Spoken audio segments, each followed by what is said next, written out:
So definitely you can ask anything you want. But before we jump into the session, I would like to share the accolades of NUF Chartered Accountants with all of you. So NUF Chartered Accountant is a part of Chaturvedi group of companies, the foundation of which was laid in 2006 in UAE. Since then, the group is providing quality professional services and consultancy to their numerous clients operating in the local, regional, and international markets. They're a team of more than 100 professional experts from different domains. They are the registered auditors for all UAE banks and respective free zones. I welcome the team of NUF Chartered Accountants on behalf of Tally Solutions Private Limited. So moving further, so why a session on ESR? I believe you all know, but let me rephrase this for you, that all the licenses in UAE are obliged to assess their positions with regards to newly enacted law on economic substance regulations, which is also known as ESR. Non-compliance may attract hefty penalties. So to bring such tips and to acquaint you with the know-hows of the regulations, today we have a set of extremely profound experts on ESR. Let me walk you through how the session is going to take place. The session flow will be something like this. First, we'll have a ESR presentation by CA Samir Popat, and I'll take some time to introduce you all to Samir Popat. Then followed by that, we'll have a panel discussion on the subject, definitely, where panel members will be joining us from NUF Chartered Accountants, Mr. Umendra Chaturvedi, Samir Popat himself, Zaki Ur Rahman, and Hasib Hamdani. Also, to end the session, we will be having a great, exciting game where 2 or 3 people we are expecting, some of you might get a chance to win something really great. We will definitely look into that as well. Some ground rules before we get started with the learning experience. And just to ensure that, this whole learning experience is flawless.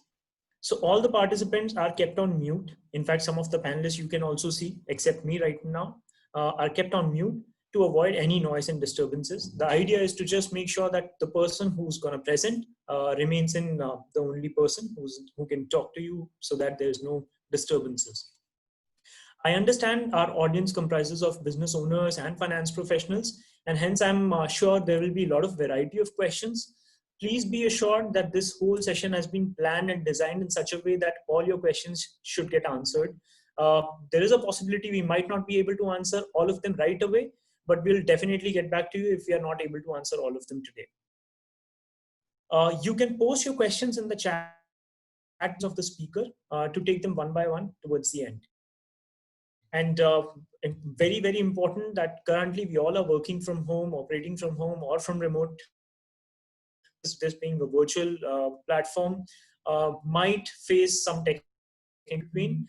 I apologize for that from the beginning, and I will try my best to repeat my constraint in mind. So in case you face any difficulty, if you're not able to see something, if you're not able to hear us, please write it in the chat box to solve that before we move further. Perfect. Without further delay, let us get the experience that we have gathered here for. So let me take you through a little bit about the company. So I believe you all can see this is about Tally. So SMB Pulse is Tally, and what Tally is. I hope a lot of people are already familiar with the company. A lot of user of Tally as well. But I'll not waste too much of time. Just for a quick intro for those who are not familiar in the product. So Tally is a global company, and we pioneered since 1986 in the accounting solution in the beginning, and then we evolved as a business solution over a period of time, launching inventory management, a lot of things that you can now explore in Tally and manage your business. We have got over 2 million registered customers across the globe, and we have got a strong, robust partner network system with over 27,000. Even in Middle East, if you look at, we have got over 1,000 partners within Middle East, and we've got 400 plus strong R&D team to back Tally RP9. And why? Because you always need a team which can support your product in those difficult times or in those dynamic times as we face today. So I believe that you all remember 2018 is when VAT was introduced in the market. And just to give you a glimpse that, and just to prove that, why the strong team is there, it's to make sure that, every time there is a change, every time there is a requirement, we meet that requirement, we meet so our product is accredited by FTA in UAE, and it is also accredited by DSZT in Saudi Arabia. In Saudi Arabia, we are proud to announce that we are not just accredited by Gazette for the first listing, but we are also accredited. Third level is the highest level where any other software, they're very, very rare softwares which are accredited to that level. Moving further to the agenda of the session today, quickly looking. First of all, Samir will be taking us through the session. He'll be taking us through 3 different parts of this. He'll introduce the concept, the mere concept of, and he will also touch upon the relevant activities, followed by the reporting structure. And once we will be moving to the panel discussion where we are going to take quick 50. The term we have introduced, we have coined it here. Reason means 50 questions in 2 sets. The first set will contain 30 already taken at the time of registration from people, from all of you. 50 questions. We have evaluated the importance of those 30 questions, and we'll take up those 30 questions first. And then we'll take a small break and then continue with next set of 20 questions, which we will take live from you. So you definitely can write your question. You definitely come ask any doubt. It could be subject related. It could be your specific doubt for your business, how ESR is related. I'm sure our experts will be able to definitely address all your concerns. Now, quickly moving to the presenter, CA Samir Popat. So a brief introduction about Samir. CA Samir Popat is Director, Indirect Tax Team and Umendra Chartered Accountants, which is also known as Samir is a qualified ACA, Associate Chartered Accountant from India. Brings with him more than 10 years of experience working with various MNCs like Al Shirawi Group, Madan Properties Group providing professional services, currently heading the indirect tax department at Nadeem and Umendra Chartered Accountants. Valuable experience in implementation of VAT and excise tax in more than 100 entities, in GCC VAT, excise tax, and ESR. On the above laws for various institutions, corporate entities, and private social groups. Now you can all welcome him with some virtual applause. I can definitely see that you won't be able to give us that sound of applause, but we really appreciate if you do. Thank you so much. Let us hear from Samir now. Over to you, Samir. Thank you, Priyesh. Can you stop screen sharing? Yeah, thank you. Just a second. So good afternoon, very good afternoon to all of you, and thanks for joining today's webinar. So before we start discussing on the topic ESR, let me first introduce our firm, Nadeem and Umendra Chartered Accountants. As Mr. Priyesh already shared, that we have a global presence. So just to give you an idea, we have companies set up in 3 different countries, UAE, Bahrain, and India as well. And there are more than 8 companies in all these 3 countries. And just to give you a gist of services which we provide, there are main 3 branches. First is audit, assurance, and bookkeeping, wherein we provide end-to-end services, whether it is your financial audits, whether it is your tax audits, whether you require bookkeeping. We are also approved auditors as per the RERA. So we conduct the escrow accounts audit as well, owner association audits. We are listed with majority of the banks and all the free zones in the UAE. We also provide internal audits and internal process reviews as well. Second branch is the tax consultancy. So we provide consultancy services on all the laws recently introduced in UAE, may it be VAT law, or excise tax, or now recently introduced economic substance regulations and also country by country reporting.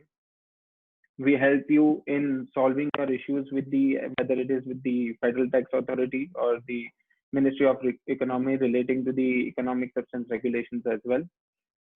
And third, through our sister concern, Chaturvedi Software House LLC, we also provide ERP and IT consultancy services, whether it is relating to software implementation or workflow automation, corporate trainings. We provide all these services through our sister concern. So if you see, you will find many companies, many firms who just provide audit services. Some firms may provide just tax consultancy services, and other firms may just provide for the ERP implementation, software implementing services. But this is one unique group which provides all these three services combined in one group. So that is our USP, sort of.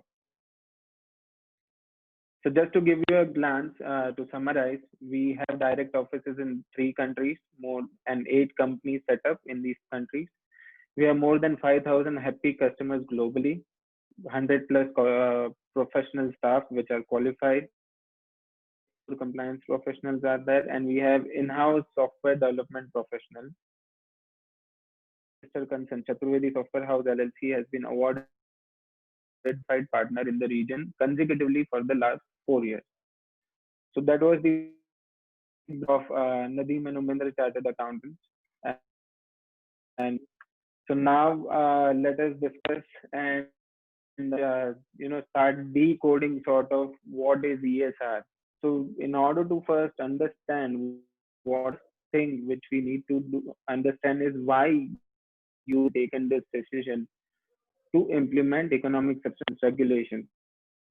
So most of you would have read over the internet that UAE is a group called OECD, Organization for Economic Cooperation and Development, which 35 member countries currently, more than 135 member countries.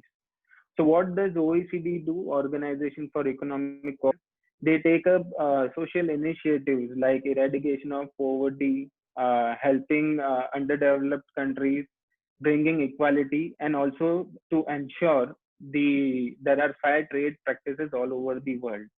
So as a part of their initiative to maintain fair trade practices all over the world, the OECD has come up with an inclusive framework to counter and eradicate the harmful tax practices, or in their term, they have defined it as BEPS, the base erosion and profit shifting technique.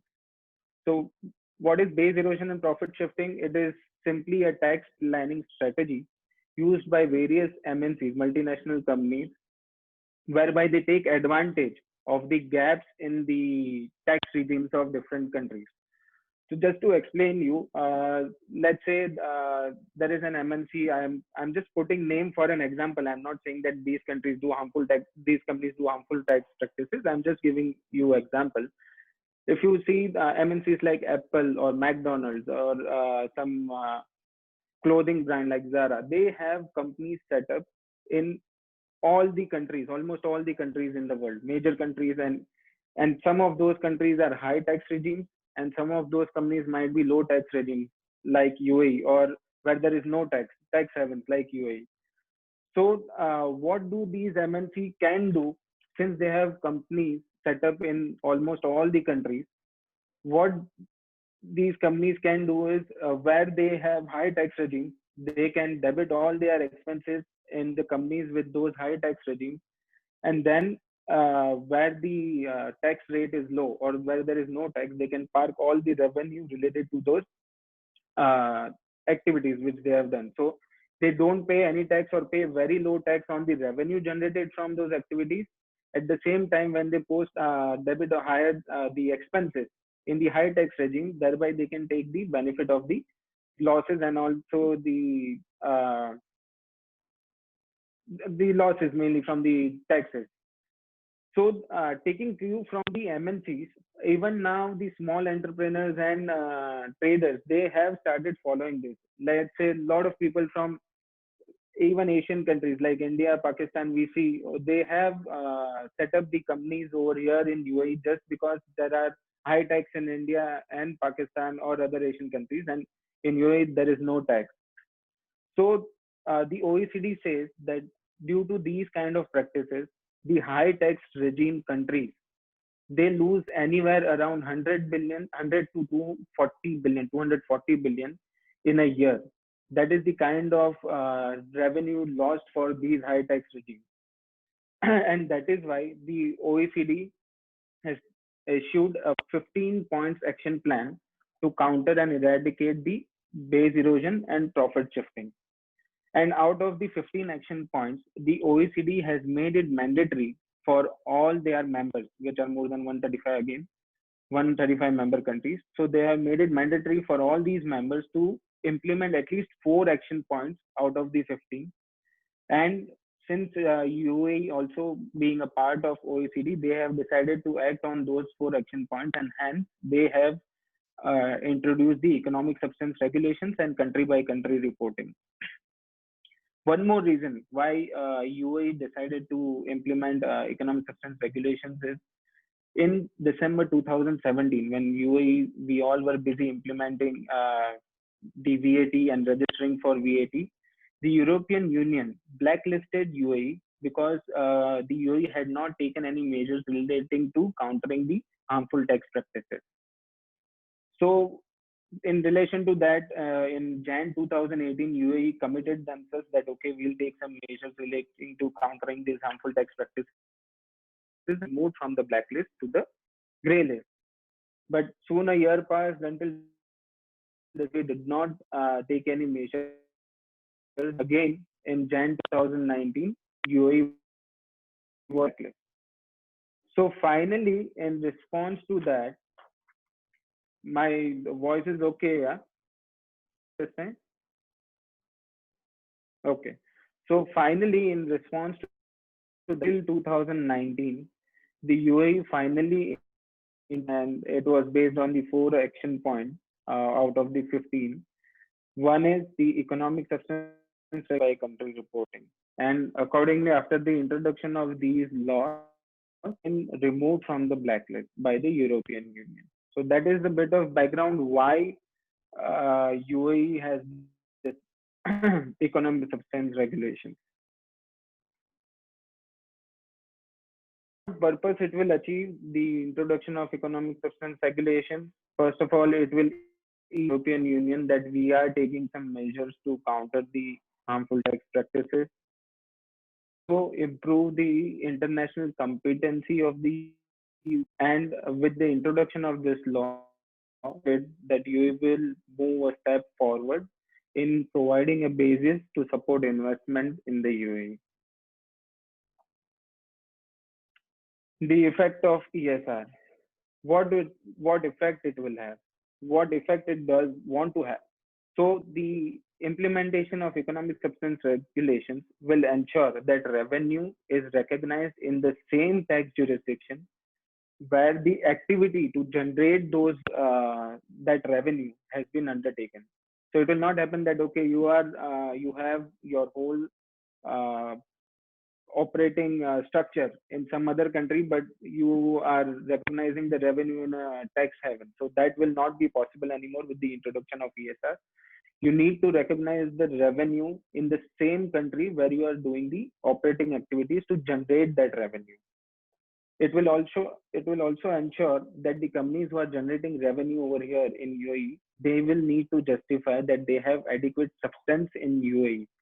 It means that they will have to they'll have to justify that the revenue which they are earning from performing the relevant activities, they have proper infrastructure, they have adequate number of employees, and they have adequate, and they are also debiting the expenses. The expenditure incurred in generating the revenue is also debited in the same tax jurisdiction where they are recognizing the revenue. And by adequate substance means we see so many companies that they have just opened up a license. They have flexi-desk office and they are putting the revenue, showing revenue of, let's say, 100 million. So is it justified that just from a flexi desk office with one employee, a person can generate 100 million of revenue?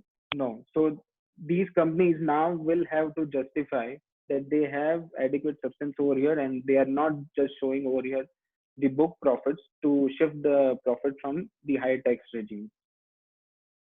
And third, due to these measures, it will prevent the shifting of profits from the high tax regimes to the low. So main reason is this, that the people should not be able to shift their profits and avoid tax where they are actually generating the revenue in high tax regimes. If they are generating revenue in the high tax regime, they should record the revenue there and pay the tax there, and not shift it to some low tax regimes or no tax regime.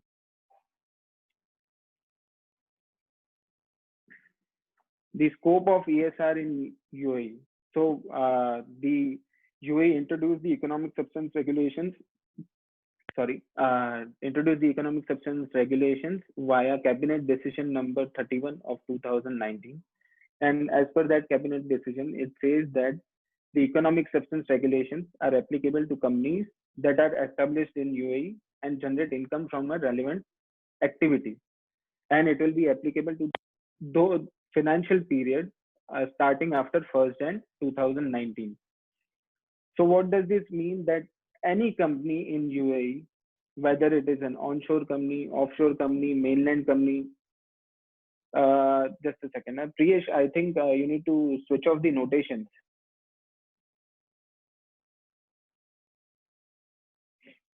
Yeah. So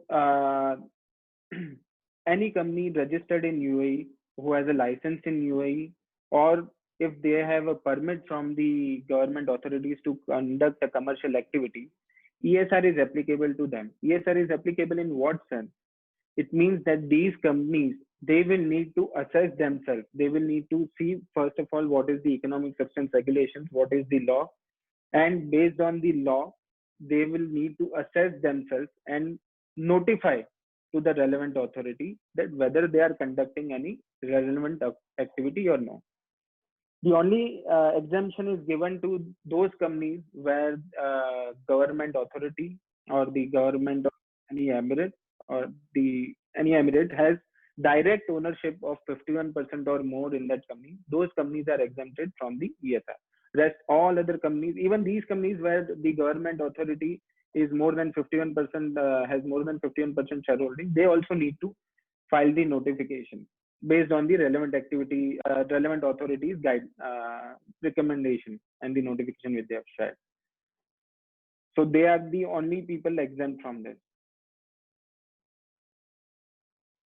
Now, as I mentioned earlier, that the companies in UAE will have to justify adequate substance. Now, the law, nowhere in the world, so many countries have implemented economic substance regulation, but none of them has tried to define or give, limits as to, or an idea as to what can be the adequate substance. Like if a company is doing turnover of 10 million, they need to have 5 employees and a physical office of this area. No, that kind of standard has not been decided because it is impossible. It will vary from based on the turnover of the company.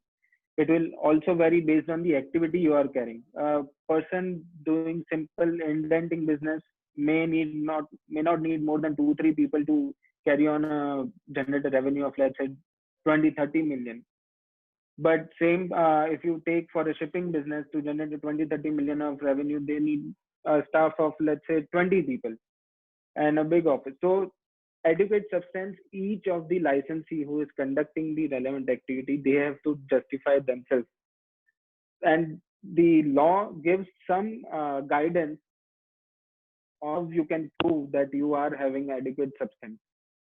So it says that which you are conducting, where you are generating the revenue and showing your revenue, if you are showing it in UAE, then it should be directed and managed in UAE.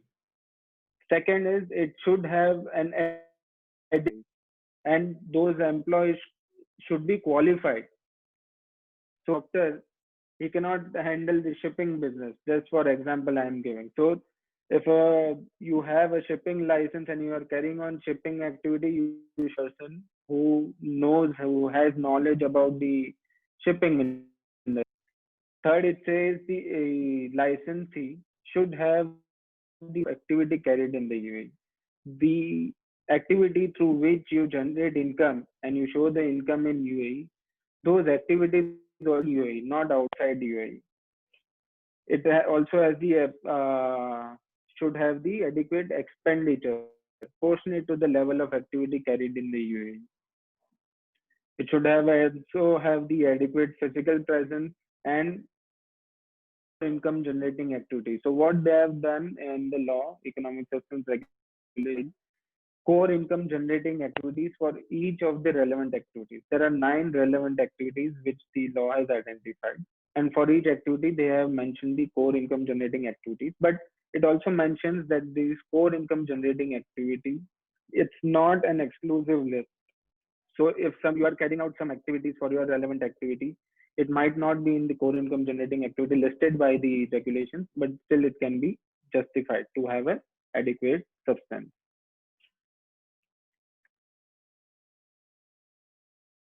So this is the ESR decision tree. We'll go until only 2-3 steps, which is common for everyone. This is also available on the Ministry of Economy website. So what does it say? First and foremost, what you need to do to be in compliance of the economic substance regulation is, does the licensee have a trade license or permit issued by UAE regulatory authority? If yes, then you have to go to the next step. If no, then these regulations do not apply to you. So it is only applicable to businesses, like the person who has a license or a permit to carry on commercial activity. It is applicable to only those. If you have a license, are you carrying a relevant activity? Then what needs to do all these businesses? They need to assess themselves that whether they are carrying on any relevant activity during the last financial year, which started after 1st Jan 2019. So they have to assess themselves, and then accordingly they have to reply to their relevant authorities. And if a licensee is undertaking a relevant activity, then they will have to also file a detailed report, which the detailed report will have to be filed within 12 months after the end of their first financial period, starting after 1st Jan 2019. So that is the main crux of the ESR decision tree. That is why we are discussing. And after that, you can find it on Ministry of Economy. It is relevant to the relevant activities. So here are the 9 relevant activities, which I said has been defined in the cabinet decision of the UAE for the economic substance regulation. So if you see, majority of these activities are specific to an industry, like banking industry. All the banking banks, and they are conducting a relevant activity and they have to follow the ESR. Insurance industry, same ways. Investment fund management. There are some activities. Shipping is also again specific to the industry, but the remaining, like lease finance, the headquarter business, the intellectual property, holding company business, and distribution and service center, these are activities that any licensee might be conducting, even if it is not in their trade license, even if it is not as per their trade license activity. Holding company, yes, you can again say that only the companies who have the right of investing in shares and equity, those companies. So intellectual, it all started with intellectual property. So what used to happen is, these big MNCs, they invest a lot in research and development activities, and they have, as I mentioned, they multinational companies, they have companies set up in different countries over the world. So what they used to do, whenever they used to invest in research and develop their product and to develop their patent, so all the expenditures which they did relating to developing such a product, they used to dump it in the high tax regimes. And then when finally the research and development was successful, when the patent was registered, they used to park it in a low tax regime or a no tax regime. And whatever income was generated from such patents, they used to park it in the low tax regime, and thereby taking the advantage of the tax gap. because of this activity, mainly the economic substance regulations was introduced back in 2012 by the OECD. So along with that, they also identified 8 other activities, which we can see in the screen. And the main reason for selecting these activities are because they are called as mobile activities, because a person can sit at one corner of the world and still generate the revenue and park it in another corner of the world. So these are called mobile activities, and that is why these specific activities have been selected. Now, today what we are going to do is we are not going to go one by one and look into these activities, because we are having around 50 questions to answer. So because we know most of the participants will not be from the specific industry like banking, insurance, or investment fund. So when we have your questions which will be relating to any of these activities, we'll explain it in more detail. But one more thing relating to relevant activities that all the participants need to understand is you must apply a substance over form approach. What does it mean? All the accounting professionals in the participants would be knowing this concept very well. So in layman language, it says that you should not look at the activity mentioned in your trade license. No, you should look at what actual activity you are doing to generate the income. So if your trade license mentions that, okay, you have a trading activity, but you also need to see, are you generating income only from the trading activity, or are you generating income from one of the relevant activities? So that is the mistake most of the our clients as well, they have been doing. They are just simply feeling that, these activities, they are very specific to an industry, we don't do it, and they have just filed the notification as no, and they have gone ahead with it. But it is not the case. You have to assess yourself. You have to first study the law, understand the relevant activities, and then you have to also break down your business and see where actually you are earning your income from. Maybe you are earning some other income, and it will be through a relevant activity. So you need to thoroughly assess your business, and you also need to thoroughly understand the law, and then only you should file the notification, because the fines are heavy, and we'll be discussing that in our next slide. Also, one thing you need to consider, that a single licensee may carry on more than one relevant activity. In that case, the ancillary relevant activity can be grouped under the primary relevant activity. So the ESR reporting. Now, the first step for being in compliance with the ESR regulations is that all the licensees, they need to assess themselves, and then they need to file the notification. They need to notify their relevant authorities. Relevant authority, by relevant authority, I mean, if your company is registered with DMCC, the relevant authority will be DMCCA, DMCC authority. If you are registered with mainland, your relevant authority will be the Department of Economic Development, DED. If you are into banking, lease finance business, your relevant authority will be Central Bank of UAE. So all the licensees, they need to assess themselves and notify their relevant activity, whether they are conducting any of the relevant activity, and whether they have conducted any relevant activity in their previous financial year, which has started after 1st Jan 2019. So now there is also a lot of confusion relating to the notification, whether each and every company, every licensee has to submit the notification, whether the companies who are not conducting the relevant activities, they also need to file the notification. The answer is yes and no, because it is the decision of your relevant authority whether they have asked only for those companies who are conducting the relevant activities to file the notification, or whether they have asked all the companies registered under that relevant authority to file the notification.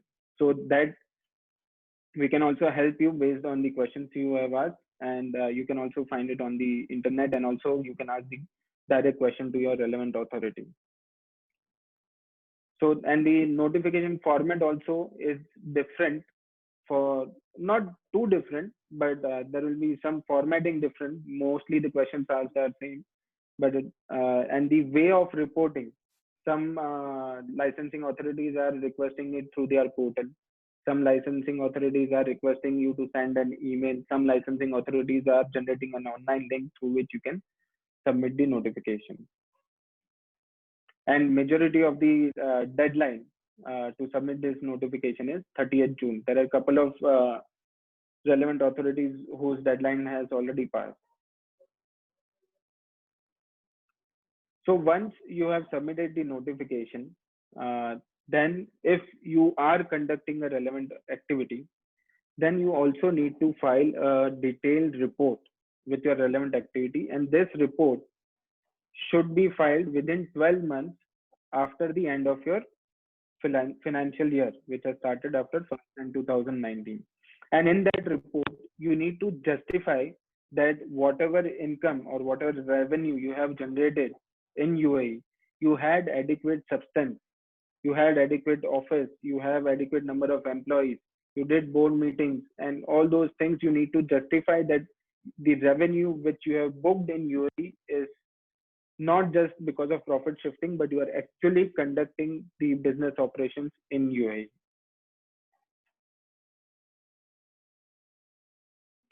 So we have just tried to prepare a summary of the notification. So main thing, this I think this is not updated. If you see majority of the relevant authorities, the deadline to submit the notification, first of all, because that is what we need to do. We are on 20th of June.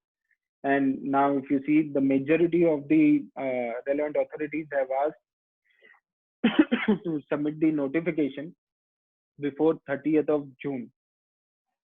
There are only the Dubai International DIFC Financial Center. They have extended until 30th June. Earlier it was up to 12th of June.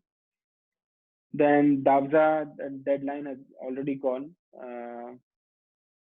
Apart from DSO deadline is already gone. So majority, if you see now, even for mainland companies, the deadline is 30th June.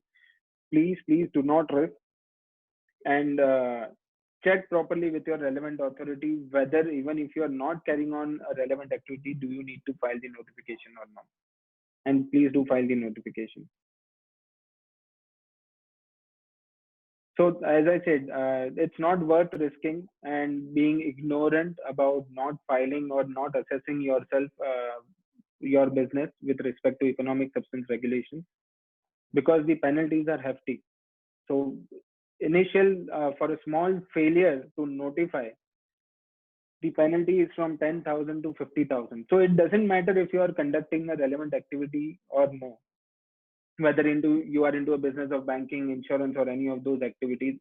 Let's say you are not doing it, but if you fail to, if your relevant authority has asked you to submit the notification and you have not submitted the notification, you fail to notify the relevant authority, even saying that, okay, I'm not conducting any relevant activity, still there will be a fine of 10,000.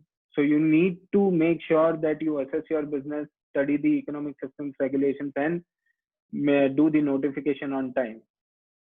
Second, there is penalty for failure to provide accurate and complete information. So when you complete the notification, you need to make sure that the information you are selecting, you are sending it to your relevant authority, is correct and complete. If not, then again you risk a penalty of 10,000 to 50,000.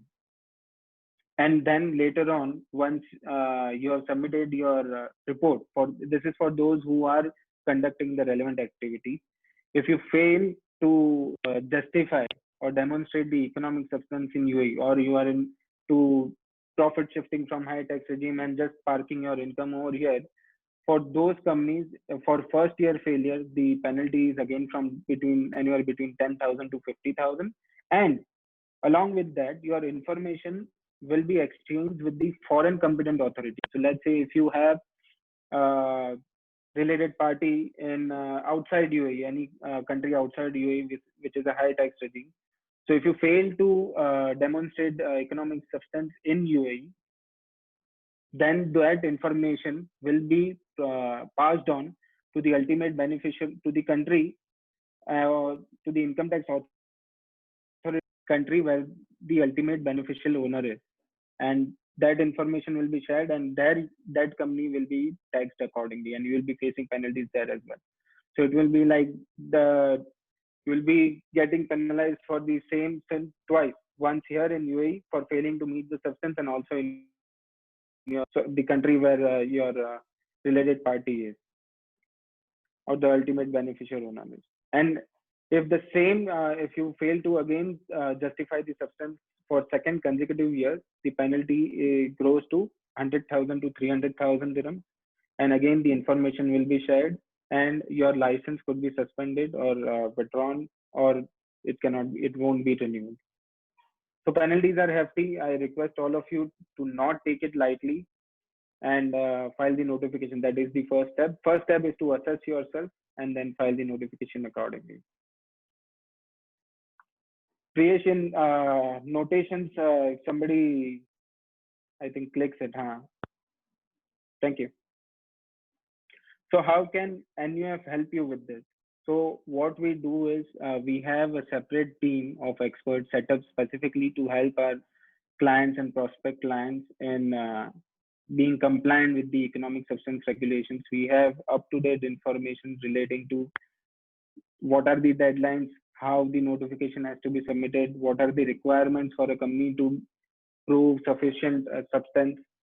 And so what we do is, first of all, we assess the business of the licensee. We see what activities they are actually carrying on, whether they are earning income. Even it might be in your other income, as I earlier said, but if whether any revenue income has been generated from conducting a relevant activity. Because there are few activities like lease finance business. It states that even if you are earning revenue out of intercompany loans, it is said as conducting a lease finance business. So what I am saying is, you might not know what activity you are doing from where you are generating income. It might be in the ESR regulations as relevant activity. So we help you in assisting in assessing your business, and accordingly we help you in filing the notification with the relevant authority within time.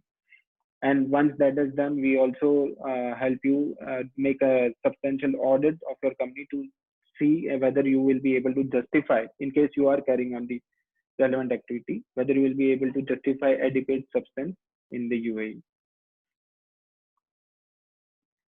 So this is the contact. This is our contact details. We'll be now moving on to the panel discussion. But in case if we are unable to answer, take up, because I'm sure there will be a lot of questions. I am seeing 25 chats as of now. So in case we are not able to take up your question at this moment, you can take a screenshot of this slide and you can email us or reach out to us anytime, and we'll be very happy to help. Over to you, Priyesh. Thank you.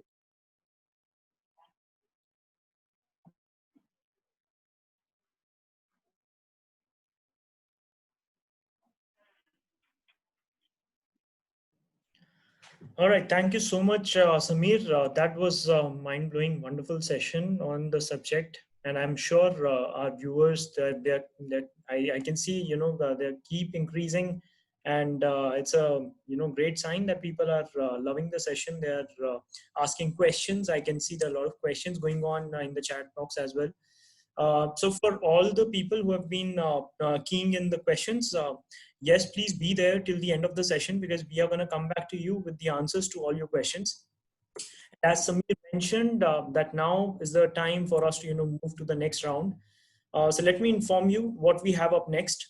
So first, we are going to have a quick panel discussion where Quick 50 with Experts is the name that we have given to this panel discussion. Why Quick 50? Again, I've explained before, but let me explain for the benefit of others who joined later.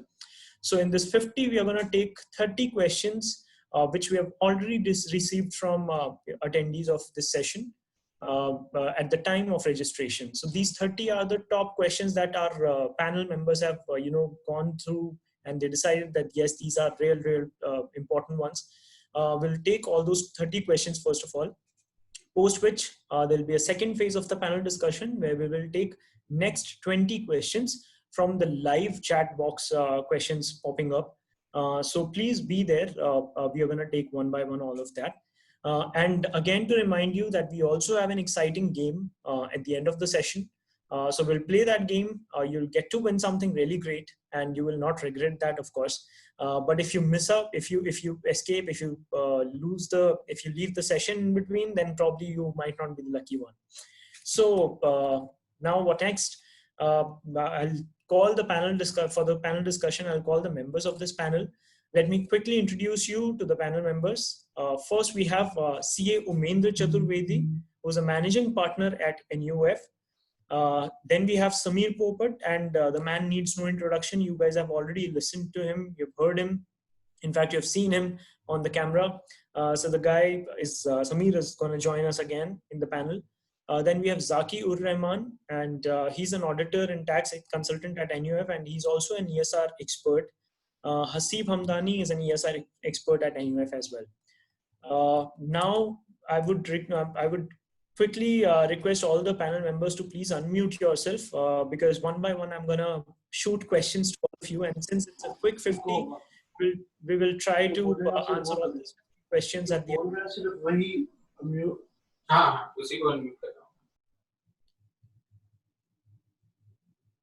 Okay, so I can hear some disturbance there. I'm sorry about that. There was a glitch.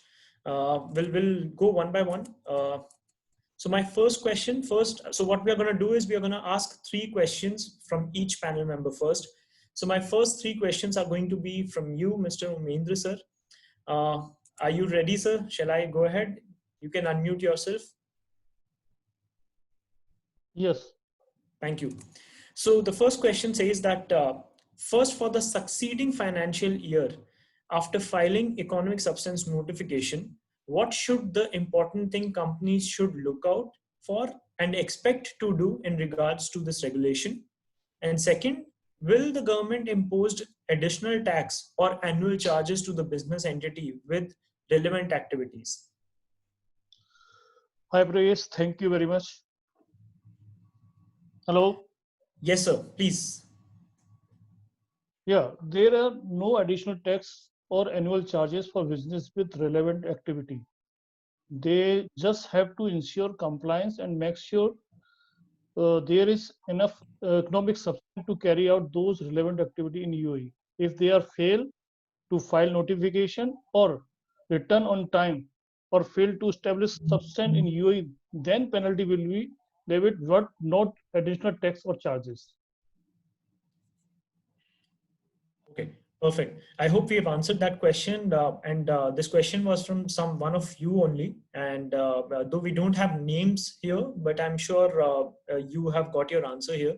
In case you feel that any of your questions are not being answered, please, you can mention that in the chat box and we can relook at the question.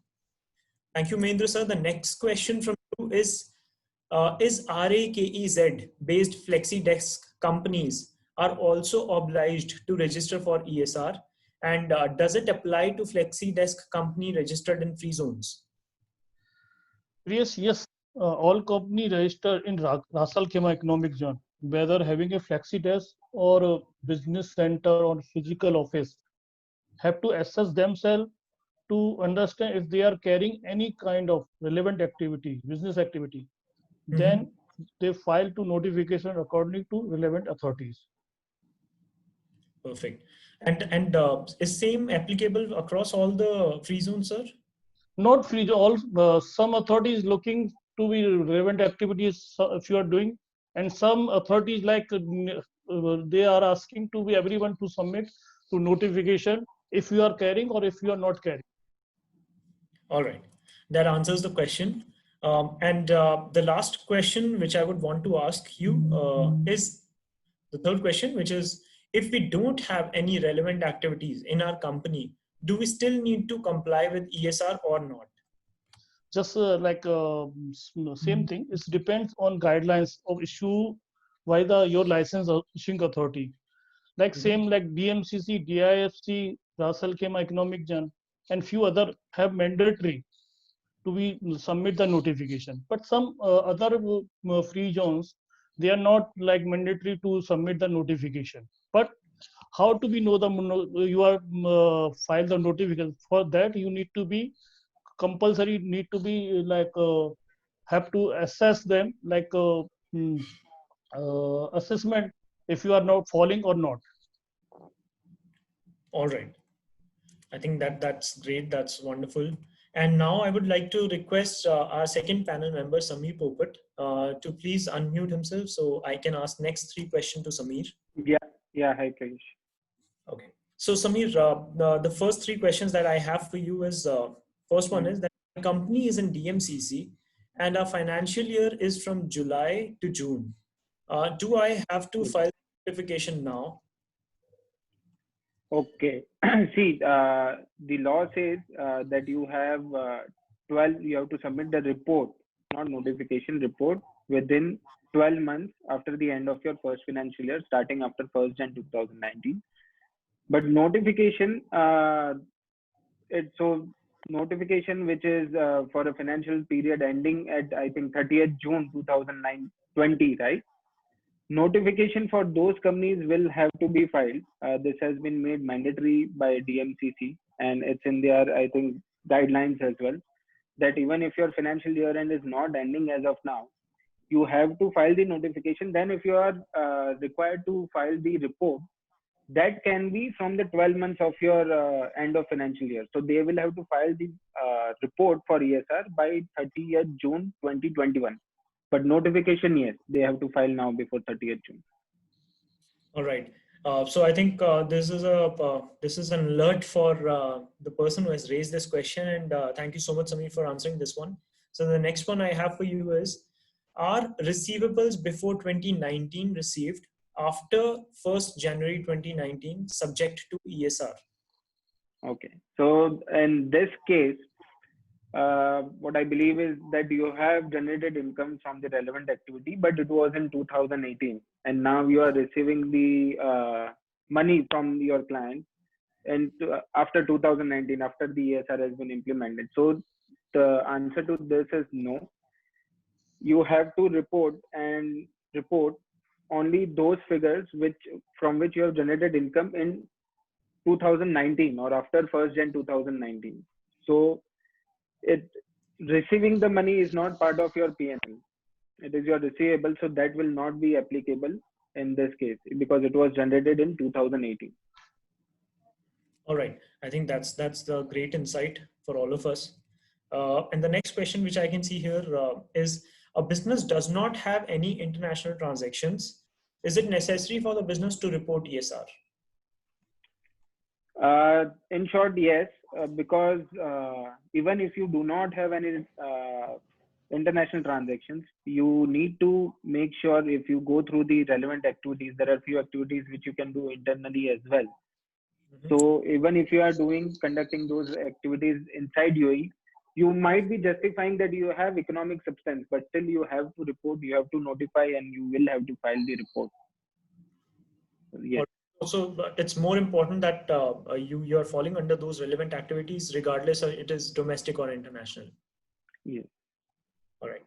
Thank you, Samir. Now I would request the third panel member, Zaki, to unmute himself so that we can ask next set of questions. Yes, thank you, Priyesh. Hi, Zaki. So the question that I have for you is, the first one is: if a company operates a brand name, does it qualify for the IP business relevant activity? Well, Priyesh, brand name, basically the ESR regulations have a relevant activity that is classified as IP business. So under the IP business relevant activity, brand name is also included. So, but if you are operating a brand name, that doesn't mean that you have an IP business relevant activity. In order to ascertain that, you should be offering your brand name for like royalty. If you are getting any royalty for your brand name, if you have lent your brand name for usage by any third party, and you are getting any royalty on that, in that case, you are IP business relevant activity. Thank you, Zaki. I think that was a very good question, and you've handled it really well, because these nitty-gritties of handling brand name was really something which, well, I believe that a lot of people might not have knowledge on. Exactly. So the next question which I can see here is, my company has a representative office outside UAE and we bear office salaries and expenses. Is ESR applicable? Now, under the ESR regulations, there is another relevant activity by the name of headquarter business. So this activity may fall in the head office headquarter business relevant activity. Basically, the headquarter business relevant activity section, it says that if you are responsible for the performance of your any outside the UAE business, Mhm. bearing their expenses or paying employee salary, so covered in that. So in this case, yes, ESR will become applicable. All right. That's a great one. And the last question from this particular set I have for you, Zaki, it is how to determine if relevant activity is subject to tax outside UAE? Relevant activity subject to tax out. Well, it's that is simple. If the business that you are carrying on is a relevant activity and it is taxable in any other country, any other regime, then in that case it is subject to tax outside UAE. Yeah, that is simply how it is. So it's a simple no Yeah. gray. It's a black or white. That's it. Yes, exactly. Thank you so much, Zaki. So the next set of questions I'm going to ask from Hasib. Hasib, request you to please unmute yourself. Yes, hello, Priyesh. Hi, Hasib. So three questions from you. Quick one. First question says that do we need to file ESR for a branch license? Well, Priyesh, it's partially yes, and it's partially yes, basically. If you have a company in mainland and you have branches in mainland, then you don't really need to file a separate ESR for all the branches. But let's say if you have a company in Dubai mainland and then you have its branch in Ajman Free Zone, basically separate authority. So if you have separate authorities, then you might need to file two notifications, one for all the branches and the mainland company in the Dubai economy, and one for that free zone. But if all the branches are in mainland, you don't have any branch in free zone in a separate authority, so there will be only one relevant authority. So if you have one relevant authority, then you only need to submit one ESR notification. All right. I think that's a very clear instruction for all that if you have more than one authority involved, then you can skip that. Otherwise, you definitely need to consult and go ahead with that.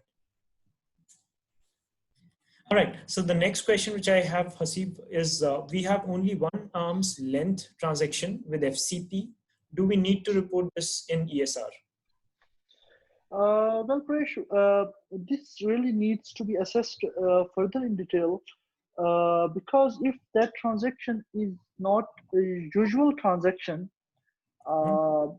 we might skip reporting it, or we may report it and we can prove in like the economic substance that it was not actual over course of business, it was only one-off transaction, then we may become compliant.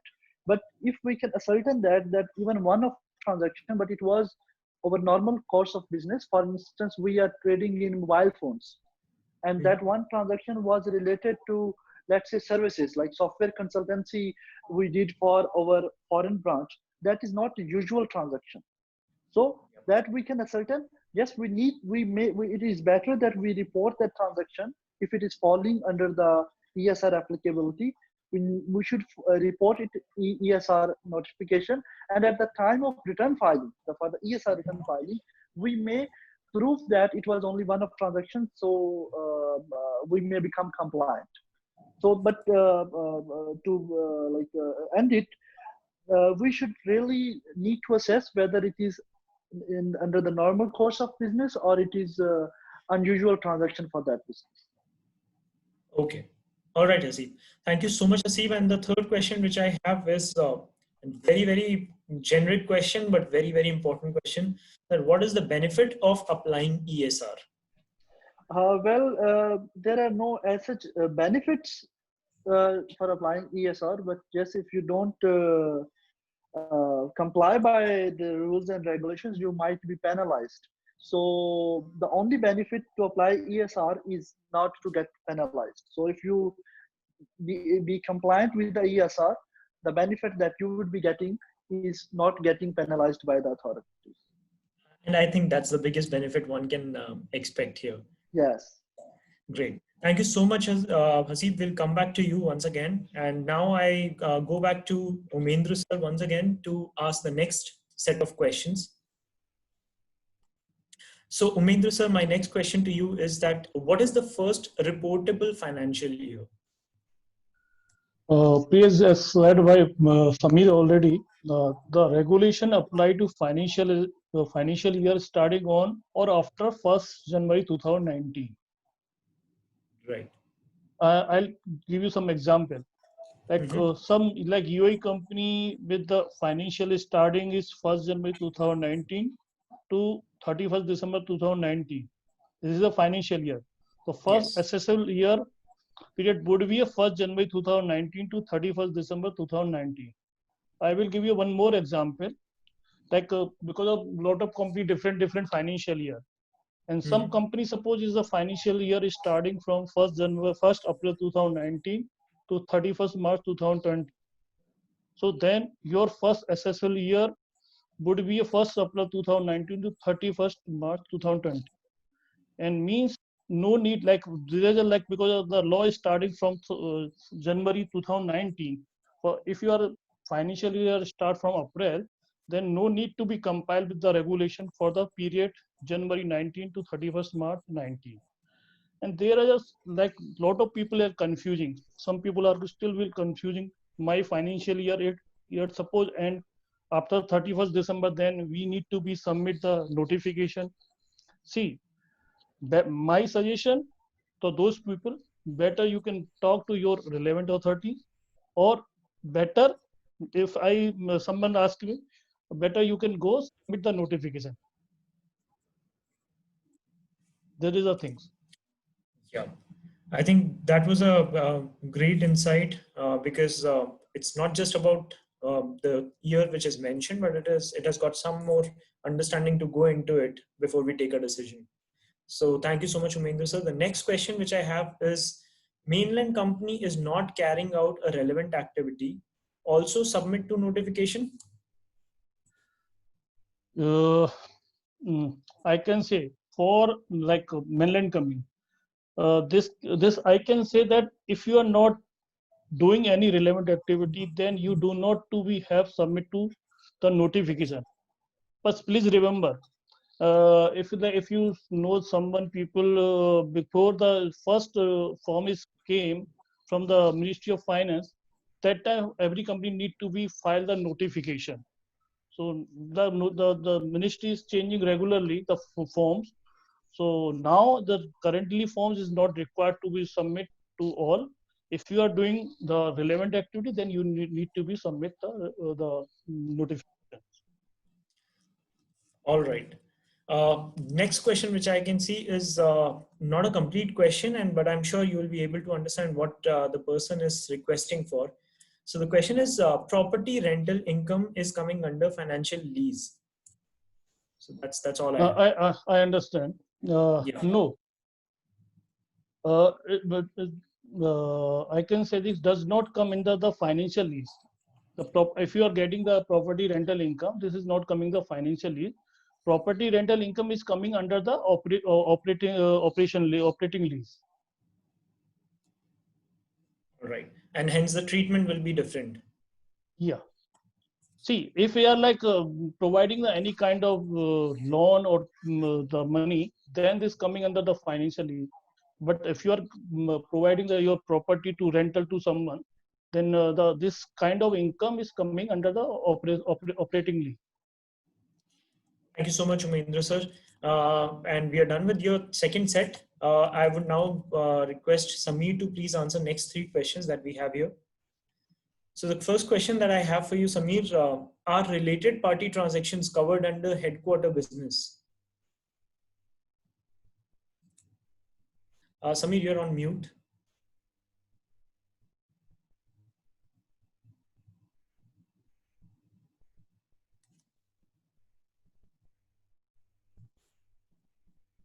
So there's some technical glitch. We are sorry about that, and we'll quickly fix this.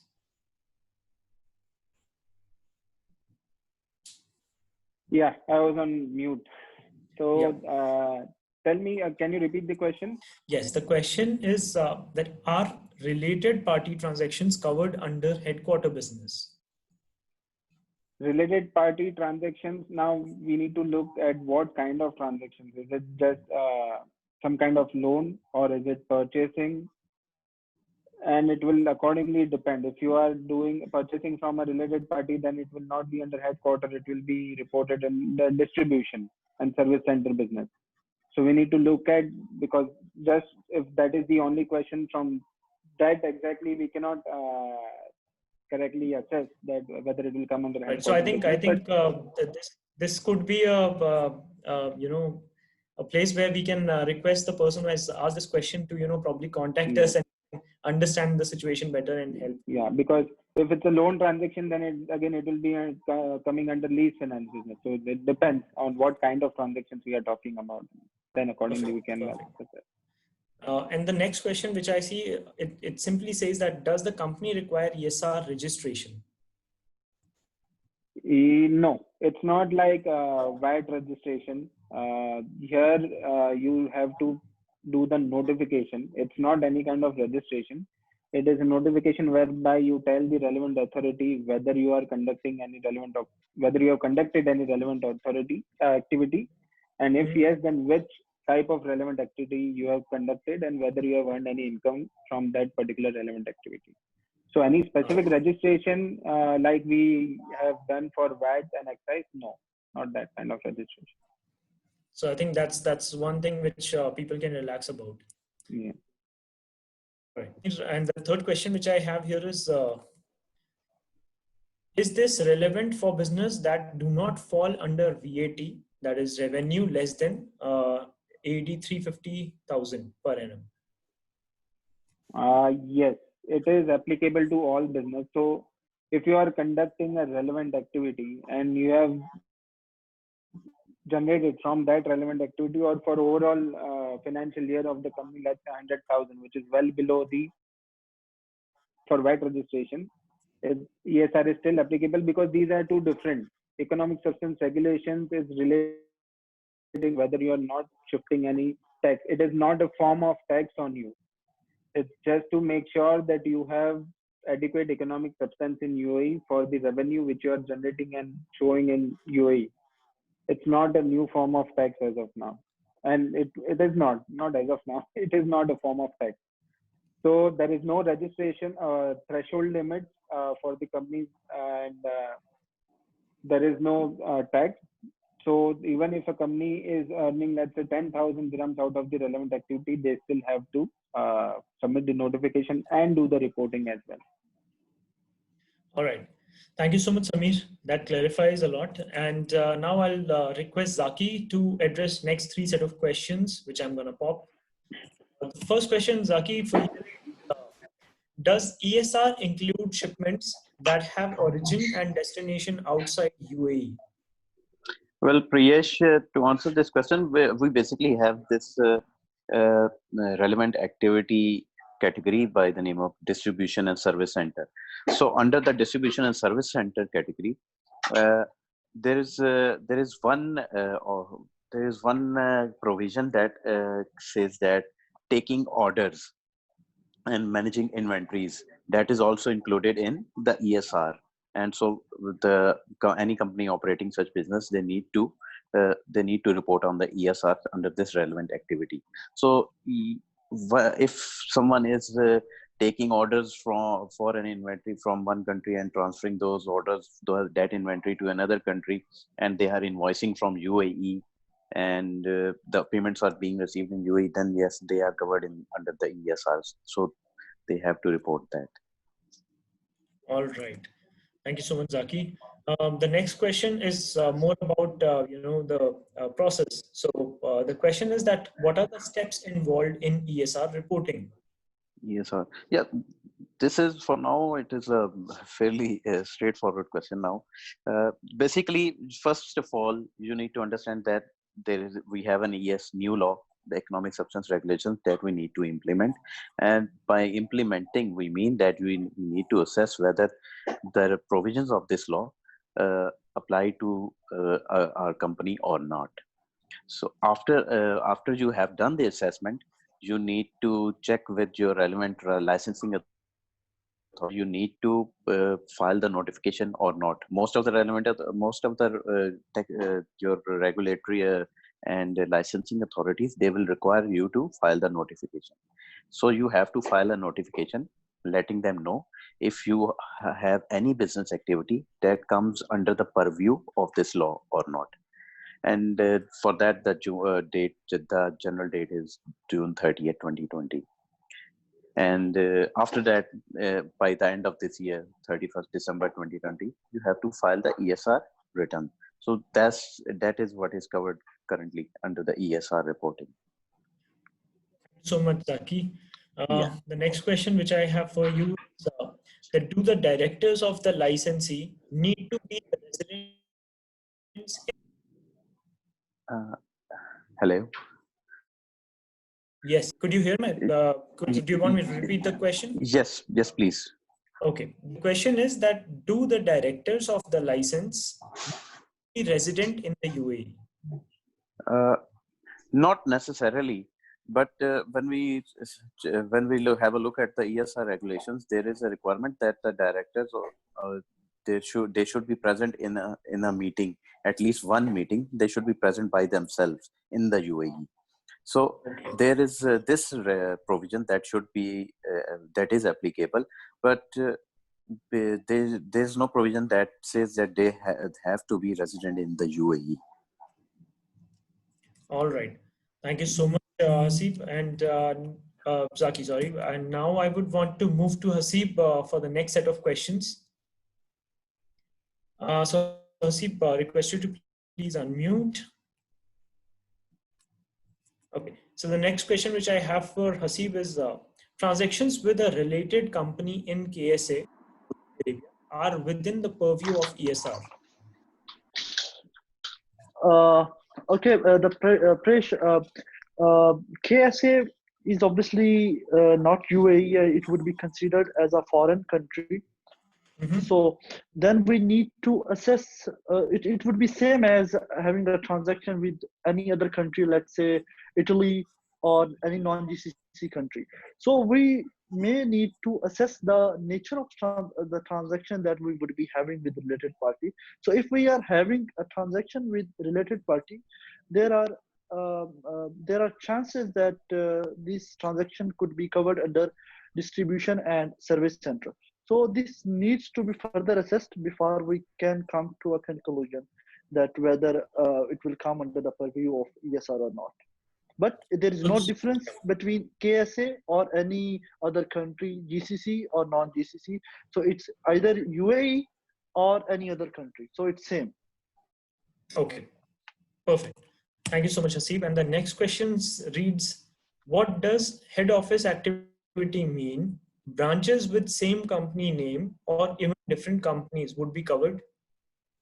Well, first of all, the name it would be irrelevant if we have a branch, a foreign branch, and it could be a branch with the same name, or it could be a branch with different name but the same with the common ownership or control.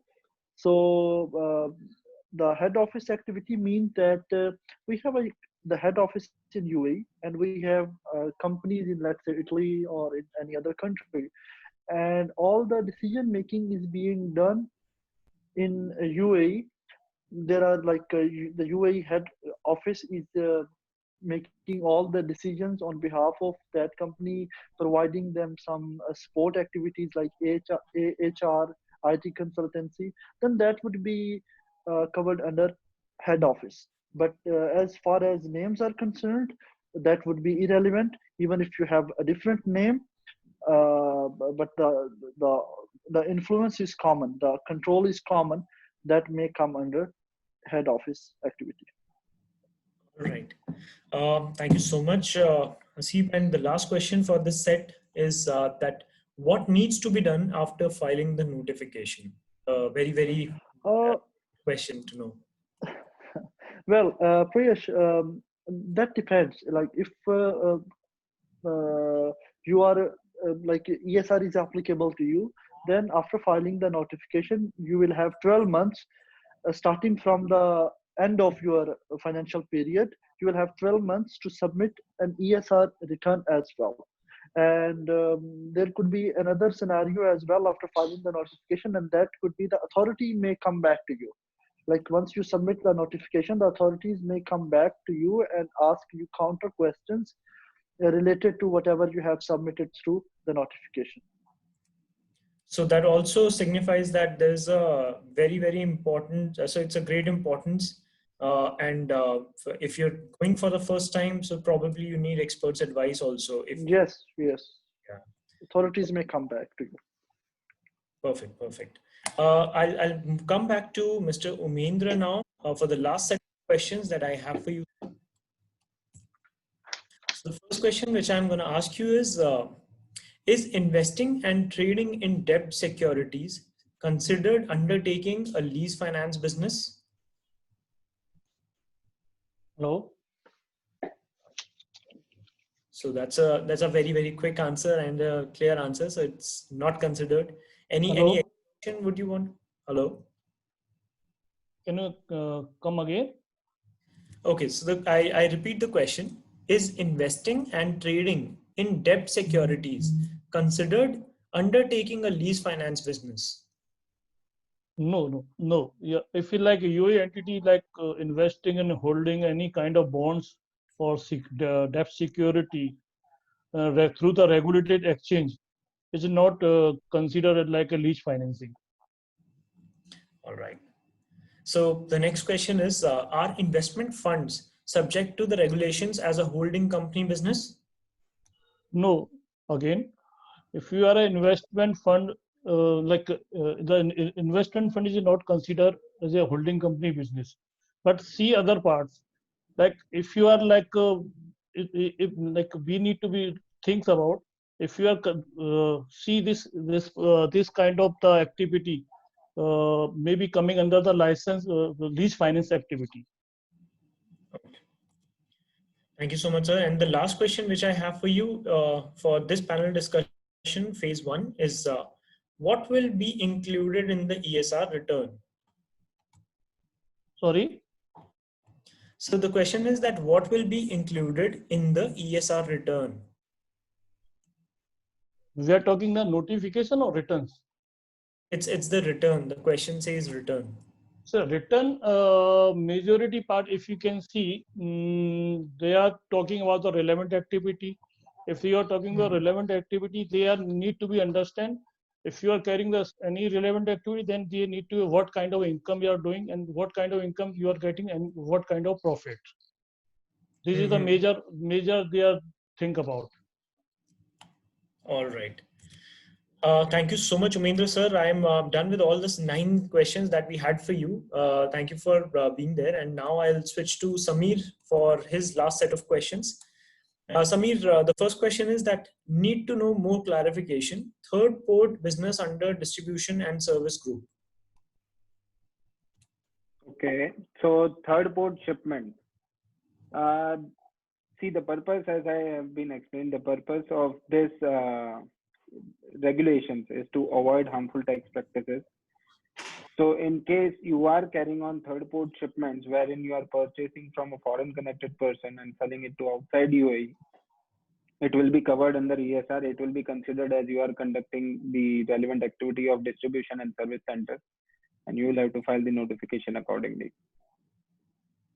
All right. The next question which I read here is, we are the branch of foreign company and likes to know if we are covered under head office operations.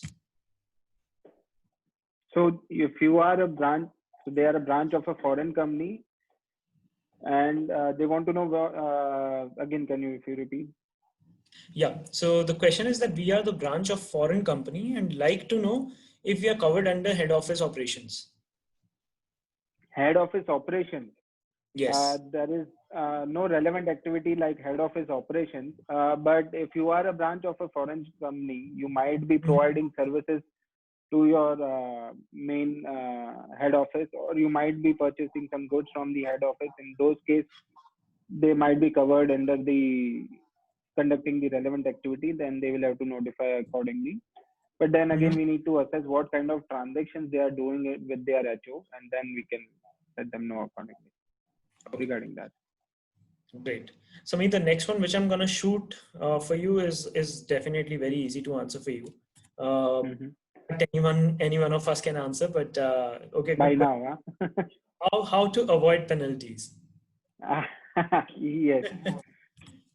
Yes. Please So, answer. It's an important one. Yes. So basically, what all of us we need to do, even we have to file the economic substance notification.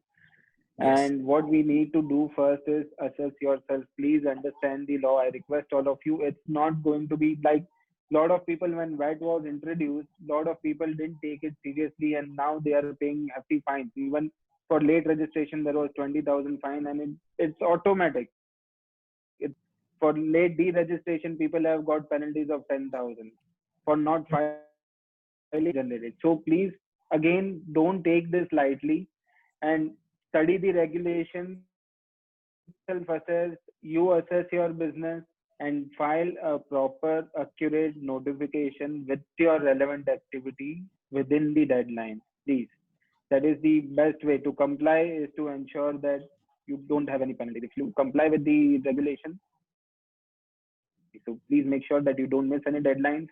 You understand the law completely, and you assess your business completely. You check from each section where you are generating the revenue, and then file the notification. Just don't file it blindly, please.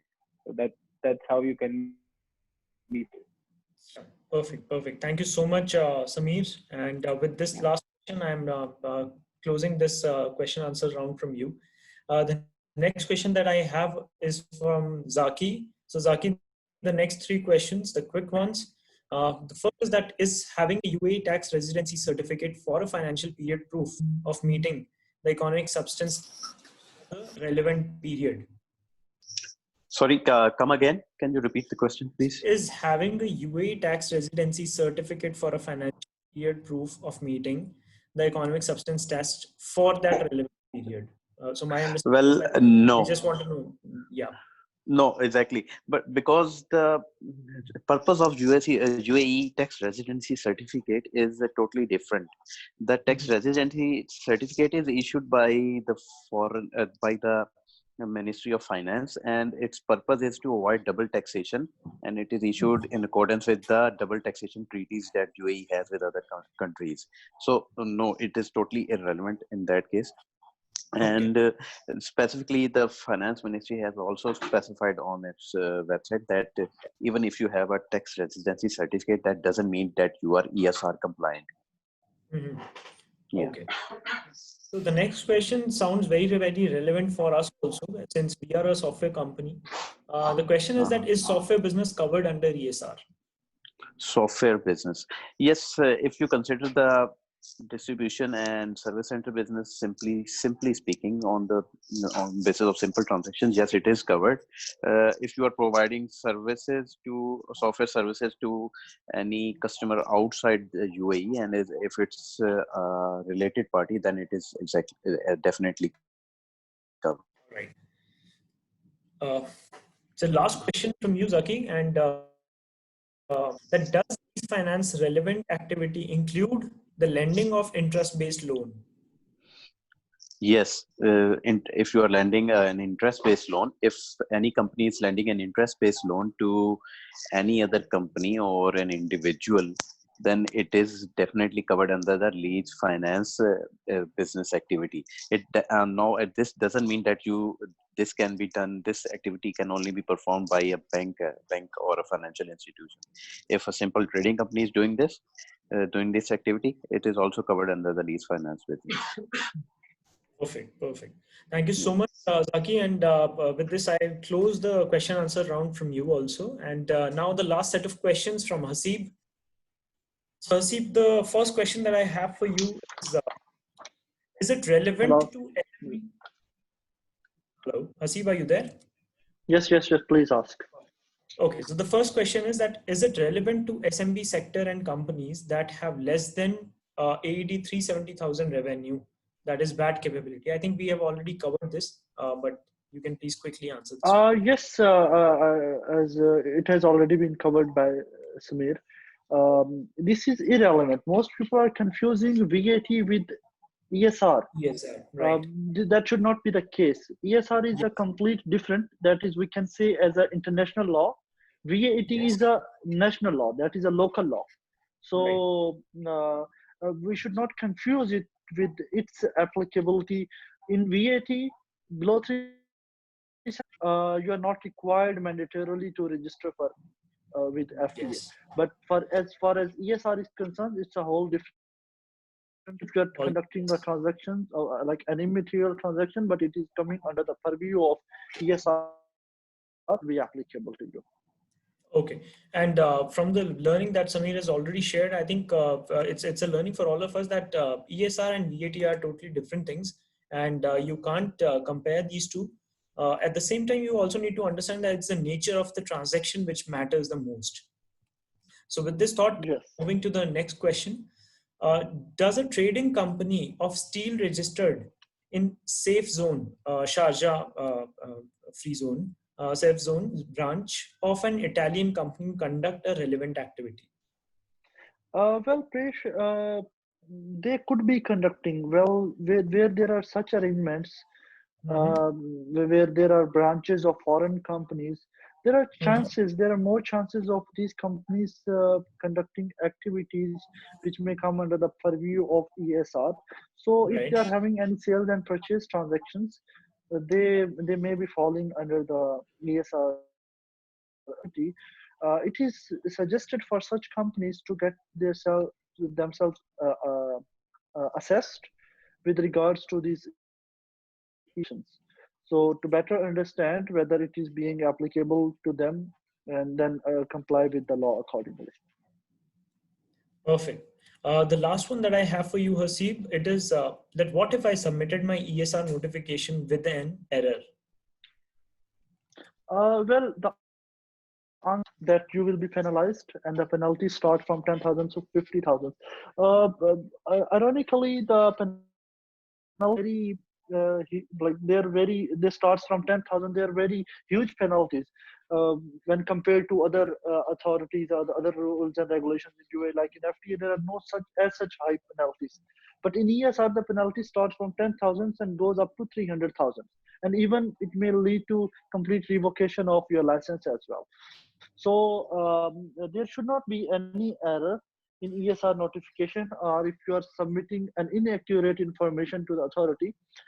Please know that authorities are smart, and they have, because as it is an international law, even if you report that you are not conducting any relevant activity, and in reality you have some foreign parties, but you say that I don't want to declare it here, it's not your choice to decide whether or not you want to declare. It is with international cooperation, I strongly believe that authorities would really be able to identify. So make sure that whatever you are submitting, whether it's a notification or return, it should be error free. All the information should be accurate, because there would be hefty fines, and the consequences might be very serious. Right. So with this, I think we conclude our first phase of panel discussion. We've covered more than 30 questions, in fact, and now we will be coming back to again to continue with the rest of the 20. Before that, I would just want to thank everyone. I would want to thank all the panel members for sharing their knowledge and views and guiding us all today through these quick 30 questions. And with this, we conclude our first phase of panel discussion. And I'm pretty sure that some of you might have some more questions which are not covered already in the first phase of the panel discussion. And that is why we have the quick 20, which we will be conducting after a quick break. So why this quick break? Because I want to update you once again that, after this amazing learning session that we just had, we are left with two important sections of the event. First, that we are going to play an exciting game. We call it Power of Three, and where we will be rewarding some few lucky winners tonight. And the winners will be announced right here on the session. So please stay with us till the end, because you could be the lucky winner tonight. And I will shortly explain the rules of that contest, so that you can, probably understand better and then go ahead and play with us. And one who does it well and who has got the lucky day definitely will win some exciting things. So that's the first part of it. And the second part of it, once we are done, we will come back and take those quick 20 questions along with our panel members. I'll call them again to, come and discuss those 20 questions. In the meantime, while we play the game, the panel members will, go through all the set of questions which you have raised in the chat box, and they will be able to select top 20 questions now. So I will buy that time from all of you to quickly have a look at this game in the meantime. So let me share my screen with all of you.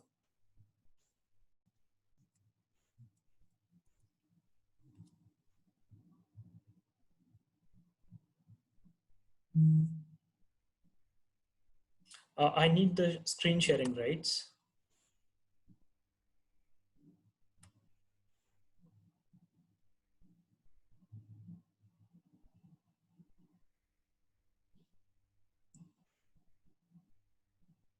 Apologies for the delay.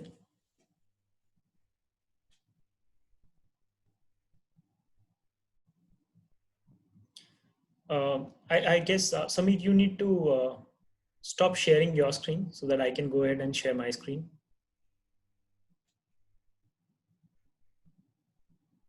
Thank you so much, Samir.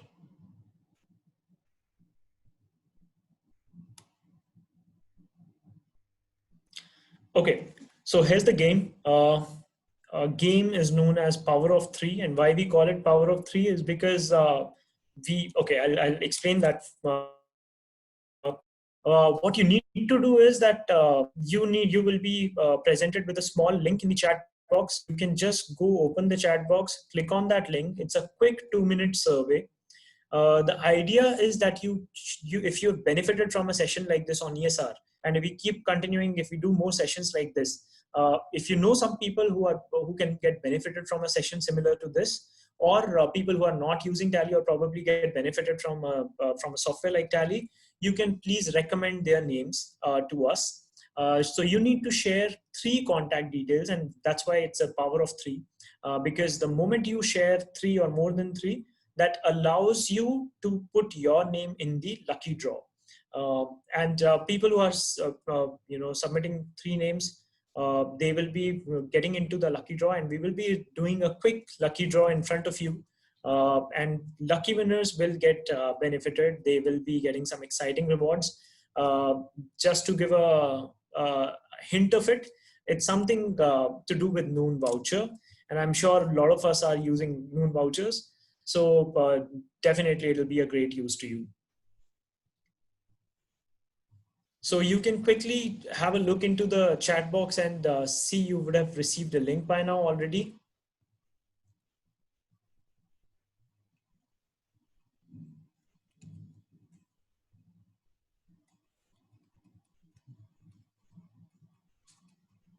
So once again, remember that you need to give 3 contact points and not less than 3, because if you're giving anything less than 3, your name will not go into the lucky draw.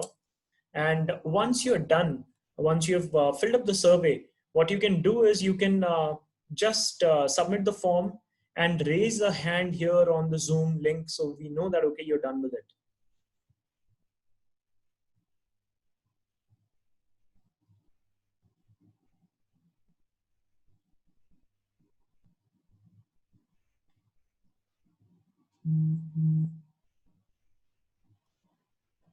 Okay, so I give this 2 minutes of time for you to quickly fill up the survey, and then we will move ahead.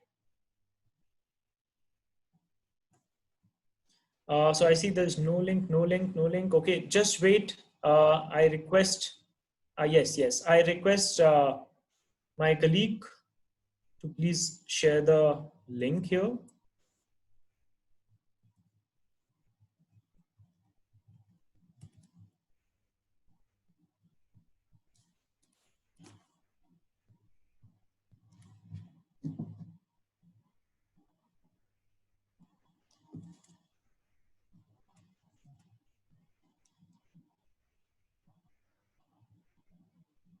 Okay, we are yet to receive the link. Just give me 1 more minute, sir, all of you.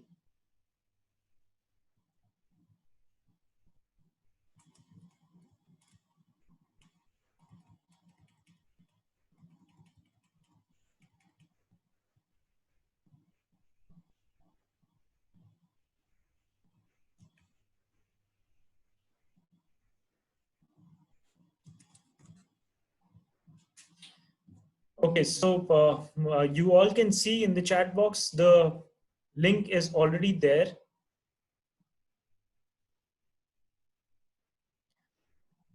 So yes, Shujat Pandit has requested if we can take verbal question in the 20 live questions. Shujat, I'm really sorry. We can't, there are more than 70 to 80 people live here, and we can't go unmute. We can't go unmute here. There'll be a lot of disturbances. What we can do, in fact, we want to shortlist top 20 questions. So the let panel members decide what are the top 20 questions. You please write down your question, and panel members will be able to take it up. In case you feel that your question has been missed, you can definitely get in touch with any of the panel members. We already have the contact details listed, and in the end also we will show that slide once again, so you can get in touch with any of the panel members, and you can have any discussion which you want. So I hope I answered your concern, Shujat.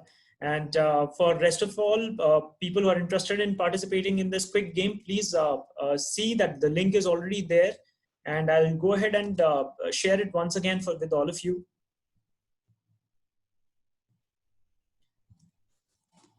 You can see I have shared myself now. You can click on that link. Please fill up the form.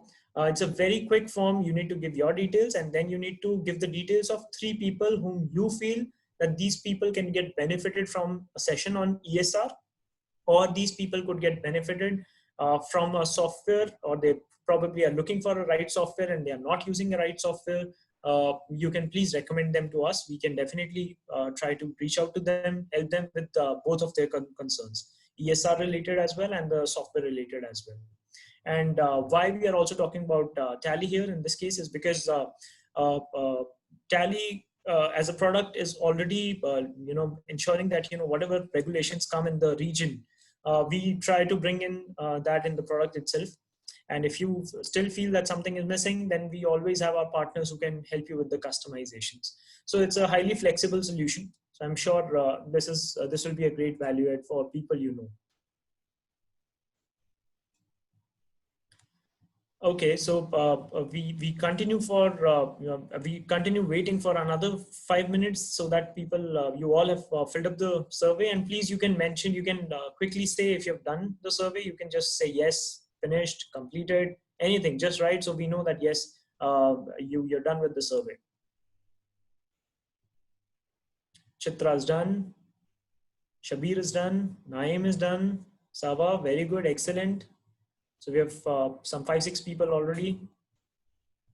Great. And I'm hoping that people who have done and not just done with one reference, 1 or 2 names. I'm hoping that you have filled up at least 3 so that I can put your name in the draw. 3, great. Thank you. Yes, filled up 3. Thank you so much, Gokul.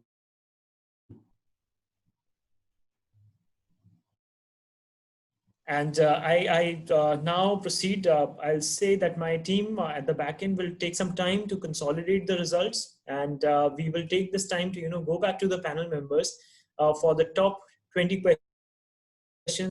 And over to you. I would request all the panel members to please come live, show us your faces, and unmute yourself so that they can hear you. and they can ask you big questions.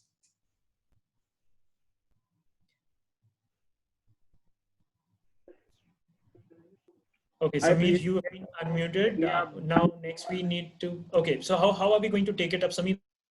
The next 20. So you can take from the start. First come, first serve. Oh, so are we going to take all of them? Because I thought No. we top 20 questions. Yeah. So all right, let me go back to the chat where we started the session.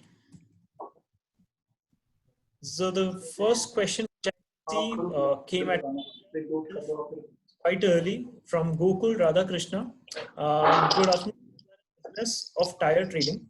We are not doing any business in UAE. Only imports from foreign countries, imports and designated zone transfers. Do we come under distribution business, and we need to mark yes in the concerned column while filing the ESR? So, hi, Mr. Gokul. Is it echoing? Okay. So, in this case, if you are importing from foreign country and doing the exports from the designated zone and transfers, for this specific activity, again, we need to see whether you are importing from a foreign country. I'm sorry, Samir. Samir, your voice is echoing a lot, and it's yeah. So Hello. I think we all have now to. I think yeah. Please speak once again. Yeah, now I think it's not echoing. Yes, it's good. Okay. So what I was saying is, if you are importing from a foreign connected person, then the relevant activity of distribution and service center will be applicable. But this is not the only thing. You also need to check for relating to other relevant activities, whether you are conducting or no, and then accordingly make sure you file the notification correctly. Because as Haseeb mentioned, if even you are making notification, still the penalties are there. So make sure that you assess properly. Okay. So we can switch to the next question. Yeah. Is from somebody's profile called Lenovo A7010. It's not a human, I'm sure. This is a system name coming here. Anyways, but I believe that you know that your question has been read now. Samir, the question is that, hello sir, it's really an honor to attend the webinar. We are BioSavior Ready-Made Garment Trading LLC. We are cosmetic distributor in Dubai. We import from Poland. We visit only dermatologists and deliver our products only on pharmacy. Please let us know if we are eligible for ESR or not. Yeah, so Haseeb will be taking this question. Sachin, can you please unmute Haseeb?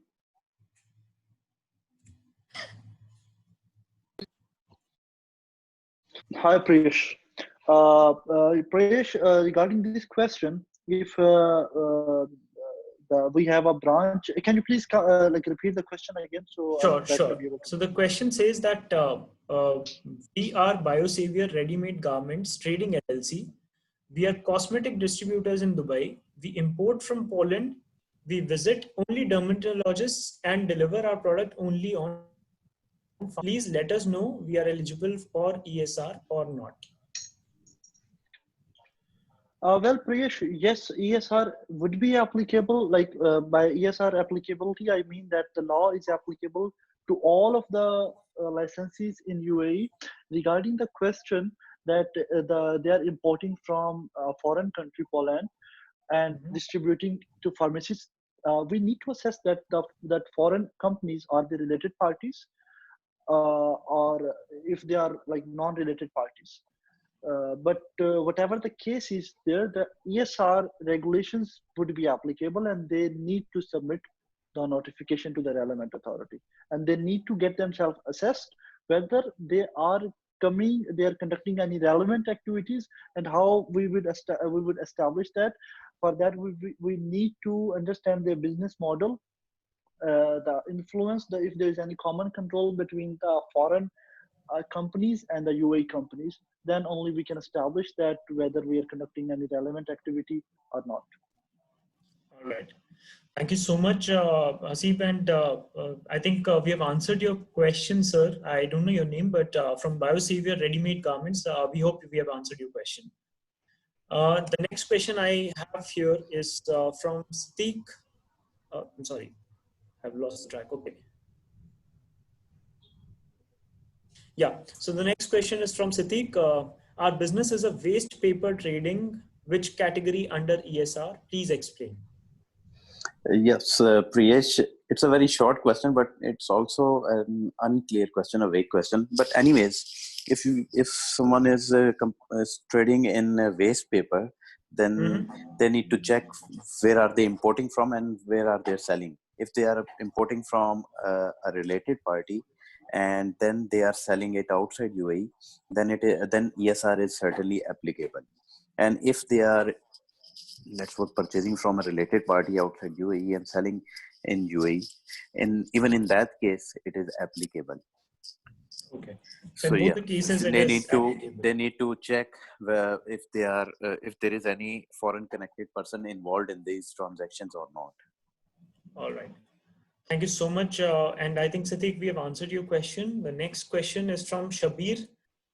We are a company dealing in corporate gifts and promotional gifts. Most of our products are imported. We brand them for our clients within the region as well as some overseas clients. All imports are paid via official bank channels.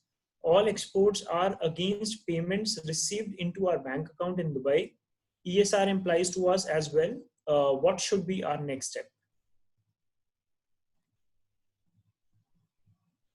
Yeah, Priyesh.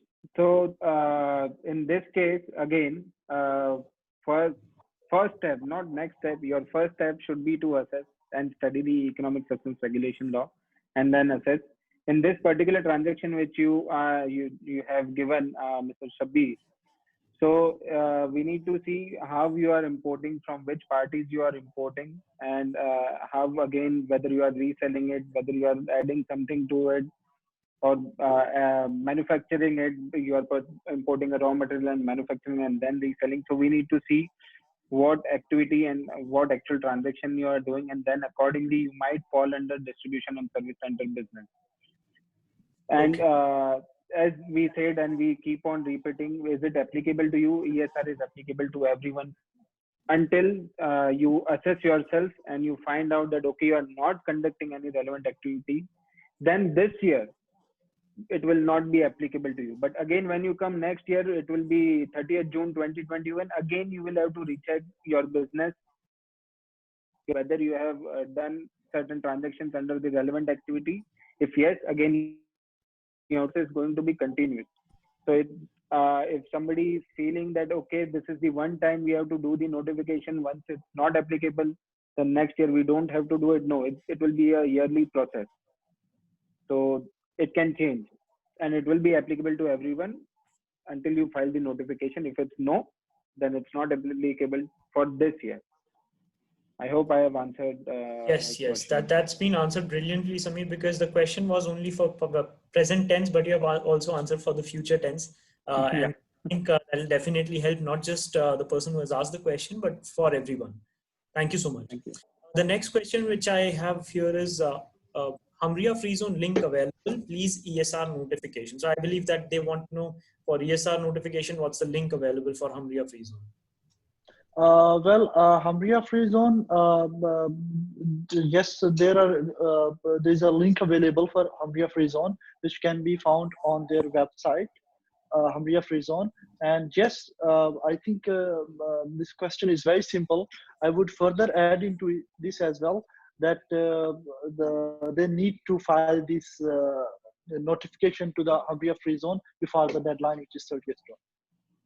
All right. So Mohammed Junaid, I hope we have answered your question. You know where you find the Hamria Free Zone link. Please go to the official website. If you're still struggling with us, you can call any of the members and they'll help you out to know about it.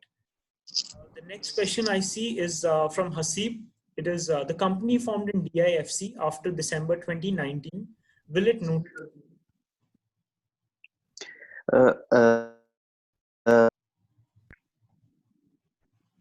Hello, you can hear me? Yes, Yes, Yeah. please Okay. answer the question. So Priyesh, the answer to this question is if the company is incorporated after December 2019, then then the notification is filed. But still, I would suggest Mr. Hasib to check with their license for further guidance as well, because different licensing authorities are coming up with their own guidances. So I would suggest that they reach out to their licensing authority, DIFC, and inquire from them as well.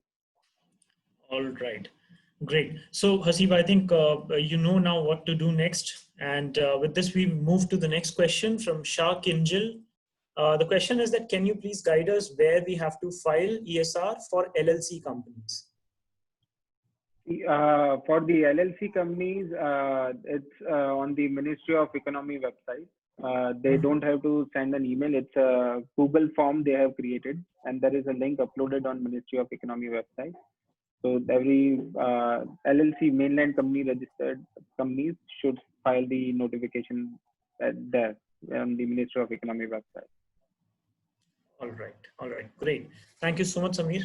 Now, before I move to the next question, I see that we have received very few responses from people on the contest so far.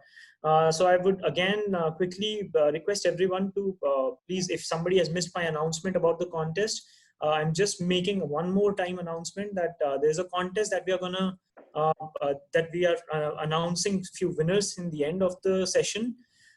People who have not participated, request you to please go to the link which is there at the end of the chat box, and you can click on the link, fill up a survey, nominate 3 people minimum who you think that can get benefited from a session like this or from a Tally license, and your name will go for the lucky draw.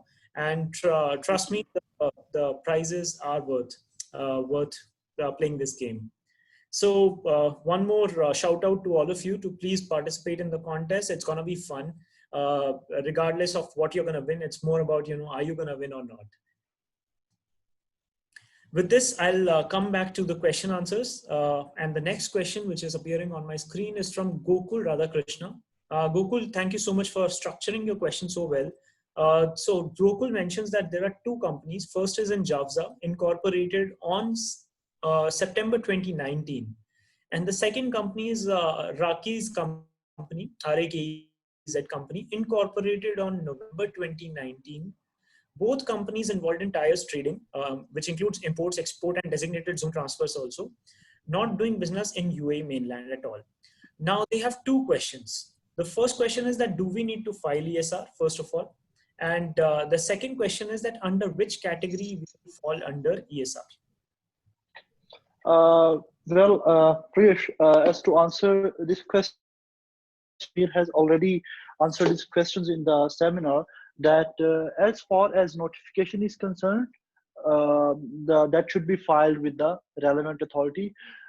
Although they have registered only, the company has been established only at the end of the year 2019, like now, still they should file this notification with the relevant authority. As far as the return is concerned, because notification is further to this is a ESR return as well, if this ESR is applicable. So that could be submitted after 12 months, but notification should be submitted to be on safe side in order to avoid any automated penalties from the authority. There was another question in the second as well. Can you please yes. repeat that? So the first question was that, do we need to file ESR? And the second was, under which category we will fall? Well, the category depends on the business. If you're trading, if you're in a trading business, then we need to understand in detail your business model, the structure of your transactions in the year 2019 or the year in which we are reporting. We need to understand the complete business model, how many companies you have outside UAE. Even if you don't have any company outside UAE, ESR still might be applicable to you, because it is not all about foreign companies. ESR could be applicable to you even if you don't have companies outside UAE, but you have you are doing, because foreign companies are only one of the part of that ESR relevant activity that comes under distribution and service center. There are some other relevant activities as well. For instance, you could have you may be like lending loan to anyone in UAE. So although you don't have any foreign like related party, but still you might come under the purview of ESR, considering the activity lease finance. So why I'm I think I have explained enough, because the question it was not in much detail. So it was a generic question. So we need to understand in depth the nature of transactions, and then after the assessment we can establish that whether or not ESR is applicable. Okay. All right. Thank you so much, Steve. And the next question, which I can see. I'm sorry, I've lost the track here.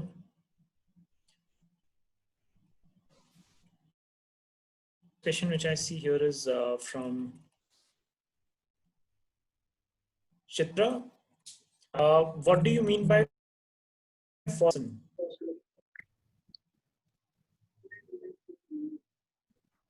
Can somebody please explain this? What do we mean by foreign connected person? Foreign connected person. Hello, Prayesh, you can hear me? Yes, please. Yeah, foreign connected person, when in basically, or in the most simplest manner, you can consider a foreign connected person as a related party, a related party, or any business in which you have a management control or you have significant influence over their decision making. So a foreign connected person is more importantly a related party. If you have let's suppose a company outside UAE in which you are a director, or the company is being run by your brother or any siblings, and you have control over their decision making or insignificant influence over their decision making that affects business, then in that case that is a foreign connected person or a related party. All right. Thank you so much. And the next question which I have, and I see there are a lot of questions, and I'm excited to go through all of them. But the problem is that we are very short in time, and we might have to wrap up the session quickly. So what we'll do, I'll take a few more questions quickly, and then we will wrap up the session. But please, we will ensure that we'll reach out to you. We can discuss these questions, whichever has not been answered. We can definitely get back to you on the solutions for those. So the next which I'm picking up is from Frank Sampson. How do you deal with arrangements where local company in Dubai invoices its cost at a margin to principal and gets reimbursement from principal to principal's expenses? Okay. Just a second. Let me also look, because. So if you want, I can repeat the question. Yeah, please repeat. Yeah, so the question is that how do you deal with cost plus arrangements where local company in Dubai invoices its cost at a margin to principal and gets on cost reimbursement from principal of principal's expenses? Okay. So basically, I will have to assume some things in this question, because so I think you are conducting a relevant activity, and you for that relevant activity you are invoicing at cost plus margin, and then you get the reimbursement from the principal. See, what the ESR regulation says that it's not profit. It's not talking about profit. If you are generating revenue from the relevant activity, you have to report it. So because basically what does the notification say, that if in case you are conducting a relevant activity, you have to in the notification mention yes, you are conducting, and then in the notification it asks whether you have generated any revenue during the year from that relevant activity. So in that also, if you mention yes, then you have to do the reporting, which is within 12 months from the end of the financial year. And over there, if you say no, then you don't have to file the report. So in this case, even if you are invoicing at cost plus a bit of markup and you are getting the return from the principal, it is still a revenue for the company, and you will have to in the notification mention yes as revenue generated from the relevant activity. So I hope I have understood the question and answered it accordingly. Yes, thank you so much, Samir, and I hope, Frank, you've got the answer. Frank, it's typical you with so much of complex questions, but definitely I hope we have been able to answer you. If not, then please you can reach out to us anytime. The team NUF will be able to help you accordingly. The next question I'm going to pick is going to be the last question for tonight, and then we'll wrap up. So it's from Chitra. If the business is not covered in providing relevant activity, do they still need to notify? Hi, Chitra. Even regarding your question, even if you are not conducting any relevant activity, you may need to submit a notification.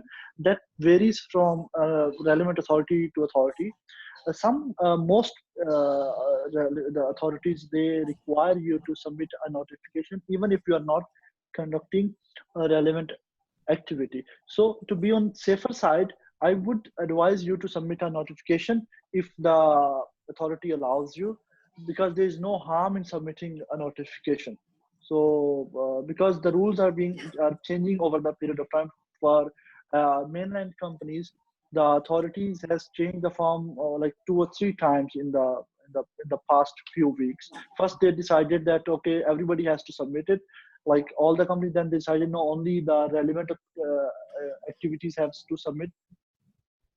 And they are saying, so it is, in my suggestion, it is better the notification, get yourself assessed, and first you need to establish whether or not you might be conducting a relevant activity without being aware to it. So it is better to get yourself assessed and then submit the notification. Thank you so much. And with this, I stop asking more questions any further.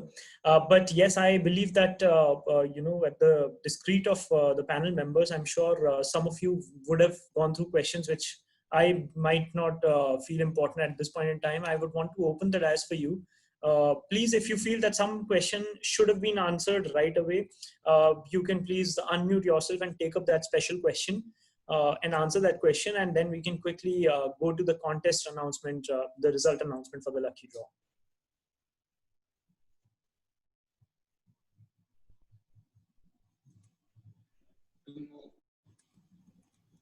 Okay, Priyesh, there was a question that this individual is repeatedly asking.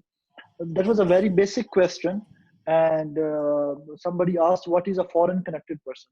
I think the whole, if nobody knows about the foreign connected person, then there's no, like the entire session would be in vain.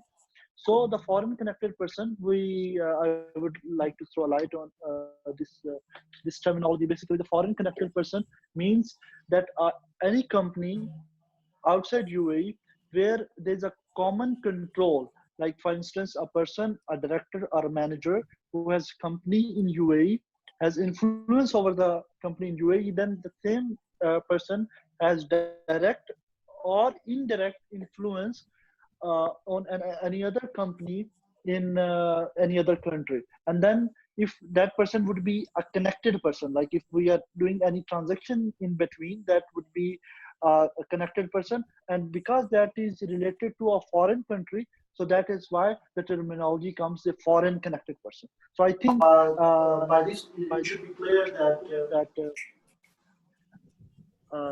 foreign connected person means what foreign connected person means.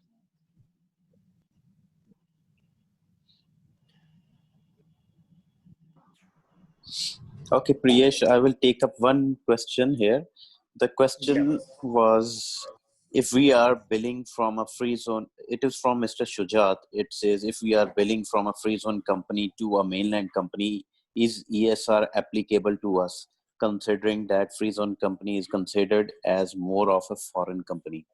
First of all, no, free zone company is not considered as more of a foreign company. It is UAE-based company for the purpose of ESR. And secondly, if free zone company is billing to a mainland company, then still then there is no ESR is not applicable. distortion.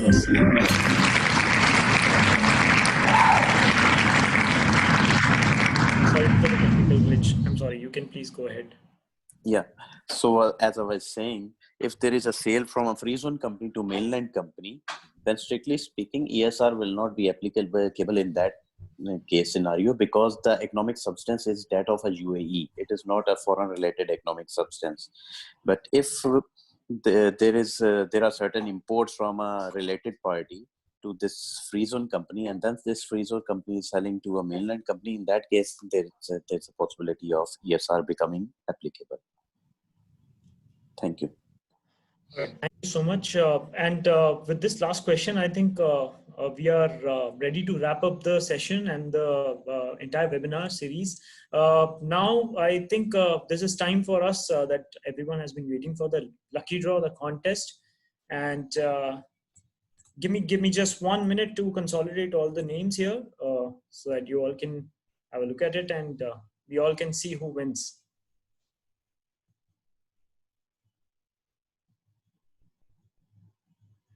All right. So I hope you all can see my screen here. We have got some 17 nominations. These are the people who have given 3 or more than 3 references, or the names that could be the beneficiary from an event like this.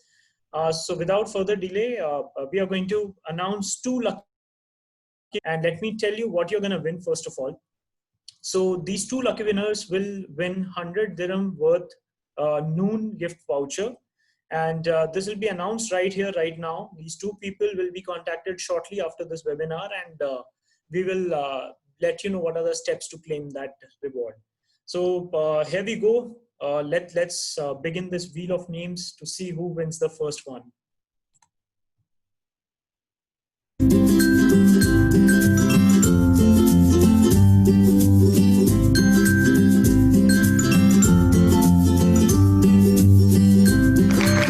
Tejas it is.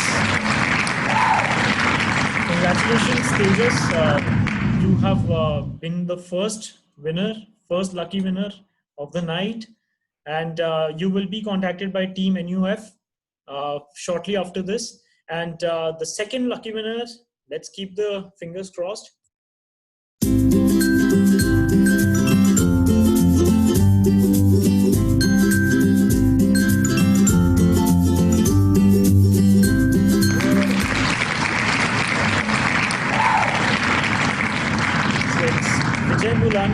Vijay, congratulations from both of us, from Team Tally and Team NUF. Congratulations on winning this 100 dirham noon voucher. We hope you really like this small contest, and thank you for participating in this one. Now, without further delay, I would just want to offer you a word of thanks for all of you for taking out your valuable time and spending your time with us. And now I'll just stop sharing my screen. I would request Samir to please display the contact details of NUF once again, so that people who are interested in getting in touch with you, and if we have not been able to answer any particular questions, they can get back to you. So as you all can see, our team's contact number, email ID, their designation, everything is there. You can also follow their social media handles on Facebook and LinkedIn. So you can either take a screenshot or note down, and please feel free to contact them for any assistance required related to ESR.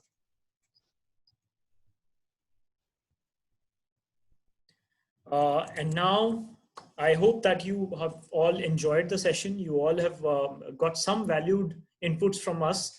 This whole initiative was kept with only one motive in mind, that we want to help our businesses here in UAE. We want to make sure that the knowledge, spread of knowledge remains there. And with this thought, we brought to you this particular webinar. Now, before we close the session, I would request Omendra Chaturvedi, sir, to please take this moment to thank the audience. So over to you, sir.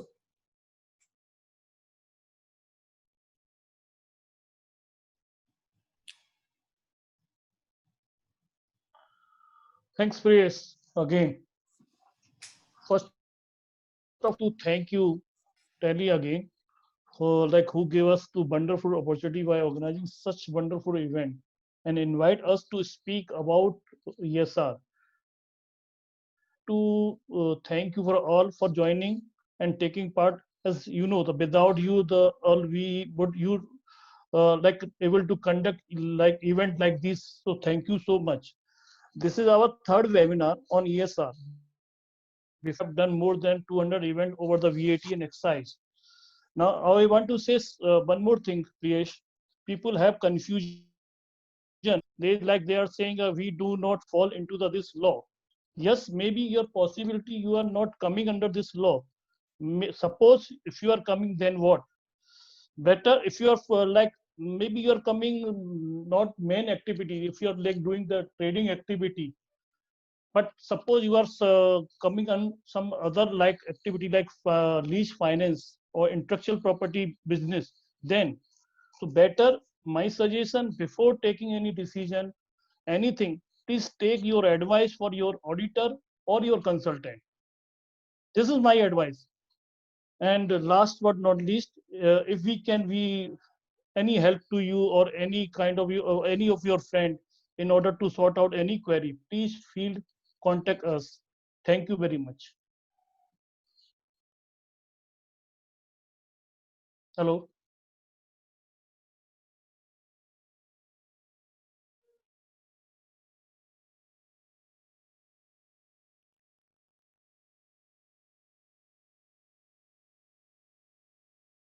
Hello. Done? Yes, sir. Thank you Done, sir. for giving your 2 minutes of insights, because definitely we have come across situations, questions which were requiring some thoughts about it. And once again, thank you everyone for taking out your time, valuable time, for spending this time with us and to learn some insights about ESR.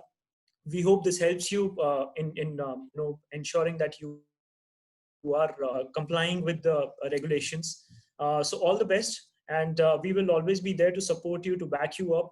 The team NUF is there, the team Tally would be there. So please feel free to reach out to us, and have a great work week ahead. Stay safe, stay home possible, avoid meeting people, but make sure your work doesn't get affected. Thank you so much once again.